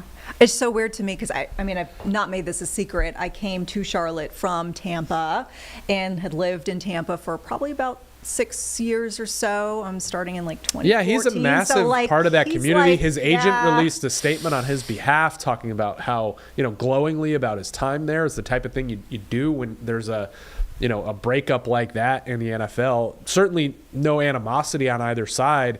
It was just time for him to take his talents elsewhere. And he's earned another contract in his career, which is amazing, and he's going to get it from San Francisco. I'm excited to see what Kyle Shanahan can do with him there, but I think on the minds of most Panthers fans, he's gone. we could breathe a sigh of relief. Now Tampa's got other pass catchers that look to be really good, but he's not going to be one of them. Yeah, and we'll see if Mike Evans falls to the curse of the injuries going to 49. Oh, I know. Yeah, with that whole thing. Sorry, Jeb. The substation. Sorry. Listen, as with everything with this deal from Mike Evans to the 49ers, no longer the Panthers' problem. So, there you go. Yeah, they'll be watching from afar. I definitely did not mean to shade our producer, Jeb Goldman. Did you want to weigh in, Jeb, at all? Vanessa I know just really said 49ers, it's a bottomless pit of despair for injury. It's all right. It's all right. Mike Evans is going to score 2,000 yards. You heard it here. Live Impact News right here. Mike Evans, 2,000 yards. So nobody else will catch a pass. So he's just going to run no forever George Kittle, and ever no Christian and ever. McCaffrey. Nope, it's all going to Mike sleep. Evans. He's going to be electric. You're never going to see anything like it. And he won't sleep. Nope. Racking up those 2,000 yards. All right. Nick, anything else you want to talk about? I think this Phillips thing right now is the big get for the Panthers. And we'll see if they make a move at off-ball inside linebacker this week. Still wouldn't be surprised to see them do so. Not sure they love the options there in the first round of the draft.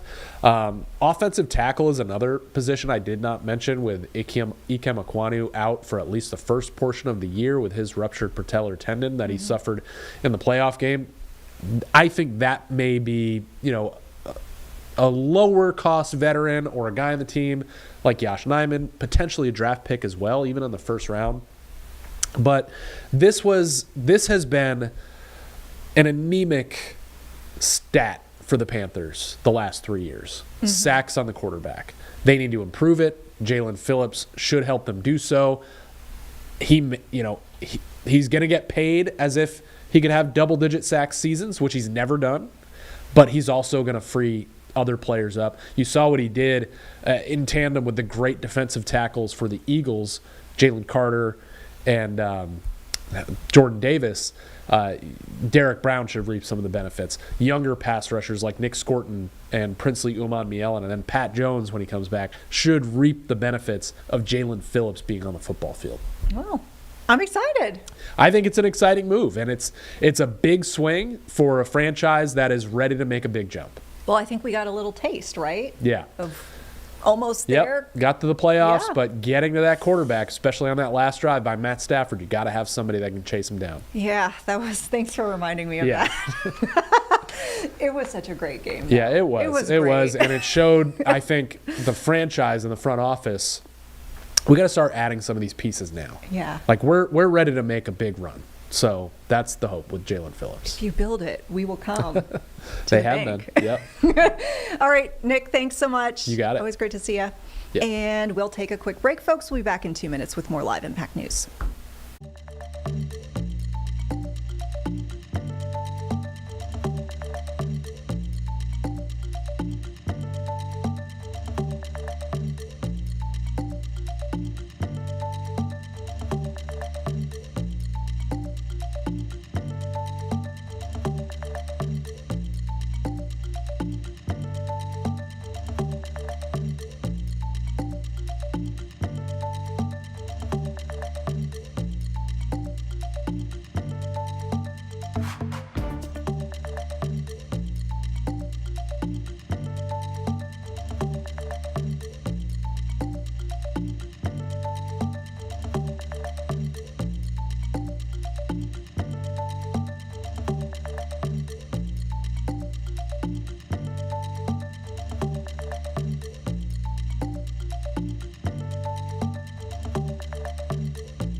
Hi, folks. Welcome back to Live Impact News. We are going to turn to a check of your forecast. Right now, it is a beautiful day, so let's see how long that will stick around for us here in the Carolinas.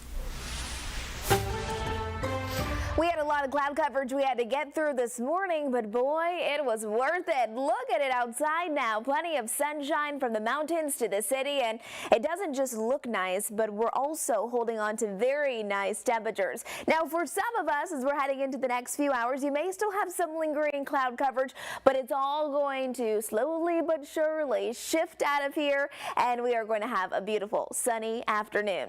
Daytime highs today, let's plan for upper 70s today. I don't think we're going to break any of our daily high records today, but tomorrow and Wednesday, oh, it's a whole different story with temperatures rising back into the low to mid 80s. Are you ready for the heat? I think we'll also feel just a little bit of humidity. Not that summertime humidity, but you'll feel a little bit of moisture in the air. Later on in our work week, we do have the return of rain showers and more near normal temperatures for a day. And then this upcoming weekend, boy, talk about a beautiful weekend to look forward to. Now, if you're thinking, is this normal to be this warm? It's definitely not. Our normal is 62, which really isn't bad for a nice early March forecast. However, today we're forecasting 78 degrees. And again, if you're watching this and there's a little cloud coverage still left over in your neighborhood now, likely give it a little time. Those clouds are going to be gone before we know it. Yesterday was a cloudy day, but it didn't stop those temperatures from warming up. We hit 72 for our high temperature, and now for today, we're forecasting 78. So almost 80 degrees for our Monday. You know what though? I'm also equally as impressed when I'm seeing these temperatures here in the mountains. Out there in Blowing Rock, I've seen lots of people bopping around, going to the cute shops there, having lunch out on the patio. A great day to do that, even there in Boone. 78 degrees there in Hickory, and really across the foothills this morning. Boy, was it foggy. It was so foggy in Morganton, and now you're looking at the return of sunshine and 80 degrees this afternoon. 78 from Charlotte to Concord, even through Monroe. Low 80s from Chesterfield to Rockingham. So again, one of those days where we start out with cloudy conditions, but by the end of the day, boy, it's going to be a beauty. Look at the next 10 days. These are our temperatures. So tomorrow, 83 degrees. Wednesday, 85. Temperatures eventually start to drop back down into the 60s as we're wrapping up our work week. But Friday, a high of 61, that's right around where we should be. Then in time for the weekend, are you already making your weekend plans? I know it's only Monday, but I know a lot of you already are. It is going to be stunning, mid to upper 70s with the return of sunny skies before cooler temperatures return next week. Precipitation looks like this. Really, Thursday's a day that you need to be ready for some rain. Not today. Satellite and radar continues to look fantastic. Futurecast as we're heading into the later half of the evening, around dinner time or so. Upper 70s, low 80s. Can you believe that? Here's 8 o'clock, almost 70 degrees here in Charlotte. And tomorrow we're just basically going to do it all over again, but it will get warmer. Thursday, get ready for this line to pass through that could bring not just rain, but possibly some thunderstorms. Overnight lows tonight, again, dropping down into the 50s. We're cranking up the heat tomorrow. 83 degrees for our high temperature. And I bet you're loving these later sunsets. 7:26 will be our sunset tonight. And in addition to that, it is going to be a nice evening with temperatures staying so mild. Here's our Jerry Hunt Supercenter 7-day forecast. So again, today already starting out the week very warm, but high temperatures tomorrow and Wednesday will likely shatter our daily high records both days. Thursday is kind of the day where you need to plan for the rain, and then the sun comes out just in time for the weekend. 75 on Saturday, 77 on Sunday, and boy, look at this. Lake Norman looking fantastic for a Monday. And there you have it, folks. Hopefully you do get out there and enjoy while the delightful weather continues. Right now here on Live Impact News, we are going to pivot to a big headline that we're seeing regarding Justice Department news, because we're learning that there's a settlement right now in an antitrust lawsuit against Ticketmaster and parent company Live Nation. Ultimately, this could result in lower ticket prices for folks, and this is all over claims of an illegal monopoly over live events in the United States. We know several states were part of this suit, and we actually have North Carolina involved as well, which we are seeing. Attorney General Jeff Jackson joining us here right now on Live Impact News. Attorney General, thanks so much for your time. Good to see you. Great to see you. So we're seeing that Live Nation is set to pay a fine up to $280 million, and it must also divest itself of at least 13 amphitheaters across the country. Let me know what your reaction is here to this development today. This is a bad deal. For people who really know the facts of this case and understand the monopoly and pricing power that Ticketmaster and Live Nation have, and frankly how they've abused that power over customers, this is barely even a slap on the wrist. Dozens of state AGs, Republicans and Democrats, came together and brought them to court along with USDOJ. USDOJ just surprised all of us, cut us all out of the loop, made their own deal. It's not a very tough deal. And the rest of the AGs, or the vast majority of us anyway, have said, no, we're going to keep the fight going.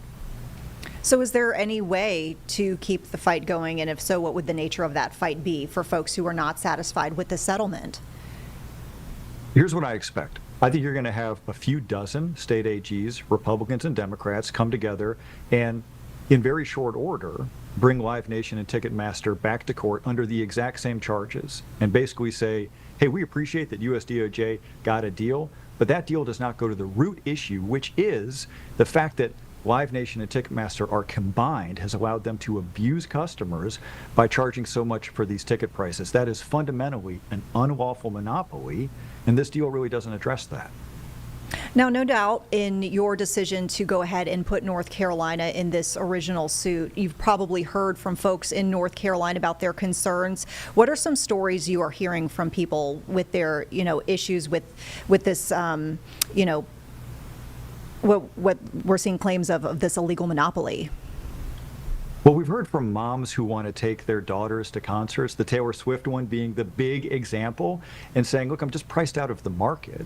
So what I think is successful here, a good resolution, is an outcome where those moms or those dads who want to take their kids to a concert can actually feel the difference, that it will be more affordable for them in a tangible way. This deal, this quick deal that just happened behind closed doors with USDOJ, moms and dads aren't going to feel it. The outcome that we want, they'll feel. Now, I'm kind of curious, your take looking at the general landscape as it stands right now. How do you feel the U.S. is doing when it comes to looking at monopolies in general and how, in general, these may or may not be impacting consumers here in the U.S.? One of the big ways that our office, a state AG office, works with the federal government historically has been with their antitrust division. And when this administration came in, they talked a big game about doing a lot of antitrust work. And the leader of their antitrust division also talked a big game and said, hey, we're going to be out there. They were our partners on a bunch of stuff. She's gone now. She left. This was the last big remaining antitrust case that we had with USDOJ. They just bailed in a way that really hurt the case. We don't really have a strong partner anymore with antitrust stuff when it comes to USDOJ. I just don't think they're relevant players anymore. So you kind of explained what could come next from your perspective and maybe the perspective of other states that may want to hop back on a suit with Live Nation and Ticketmaster. I did want to touch on, if it's possible here in the next few minutes, on another big announcement that your office made in the last couple of days, and that regards the tariffs, because I know that's a huge headline for folks who've been watching this, and we're seeing that 15% tariff that the president is talking about. And I know, based on what your office has shared with us on, I believe it was Thursday, you all will be challenging that? We are. We're joining that lawsuit. We think that those tariffs were imposed unlawfully, and the consequences to North Carolina are going to be pretty serious. The frontline folks who feel those consequences, those are our farmers, and we are hearing from them. Soybean farmers, all types of different farmers. Second line consequence, that's felt by consumers. The rest of us, we are all going to be paying more money if these tariffs are allowed to stand. I am kind of curious your legal perspective on this, because we did see, I believe it was late last week, a decision made where it looked like companies would be getting some refunds back potentially from the the tariffs that were struck down recently. What do you think it would take to get refunds to consumers? That's going to be an extremely complicated legal issue. I think the Supreme Court is going to end up having to weigh in on that, or a federal appellate court. The Supreme Court, in overturning the last round of tariffs, really provided very little guidance about how that's to be handled. I know in Congress right now, they're talking about legislative packages on the order of over $100 billion to potentially help with those refunds. I don't think that's going to be settled this month or next month. All right. I know we kind of tossed a couple topics at you. Anything that you'd like to wrap up with here before we wrap things up for Live Impact News in just about a minute or so? I saw the weather report before I came on. It looks like it's going to be a beautiful week. Hope people have a chance to go outside and enjoy it. I know. We had a pretty rough winter. I know some folks enjoyed the snow, but the sun sure feels delightful at this point. We've earned it. We've earned it. Yeah, indeed. All right, Attorney General Jeff Jackson, thank you so much for your time. We appreciate you joining us here on Live Impact News. You got it. Take care. All right, take care. Okay, folks, we're probably in a good spot to, do you want to take a break? Yeah, we'll wrap it up here. Okay, yep, we've got our news at 4 coming up here. Stick with us on WCNC Plus. Of course, we've got your live weather impact coming up at 6:30 after the 6 o'clock newscast, and then I will be back for the live impact at 7. We'll see you then.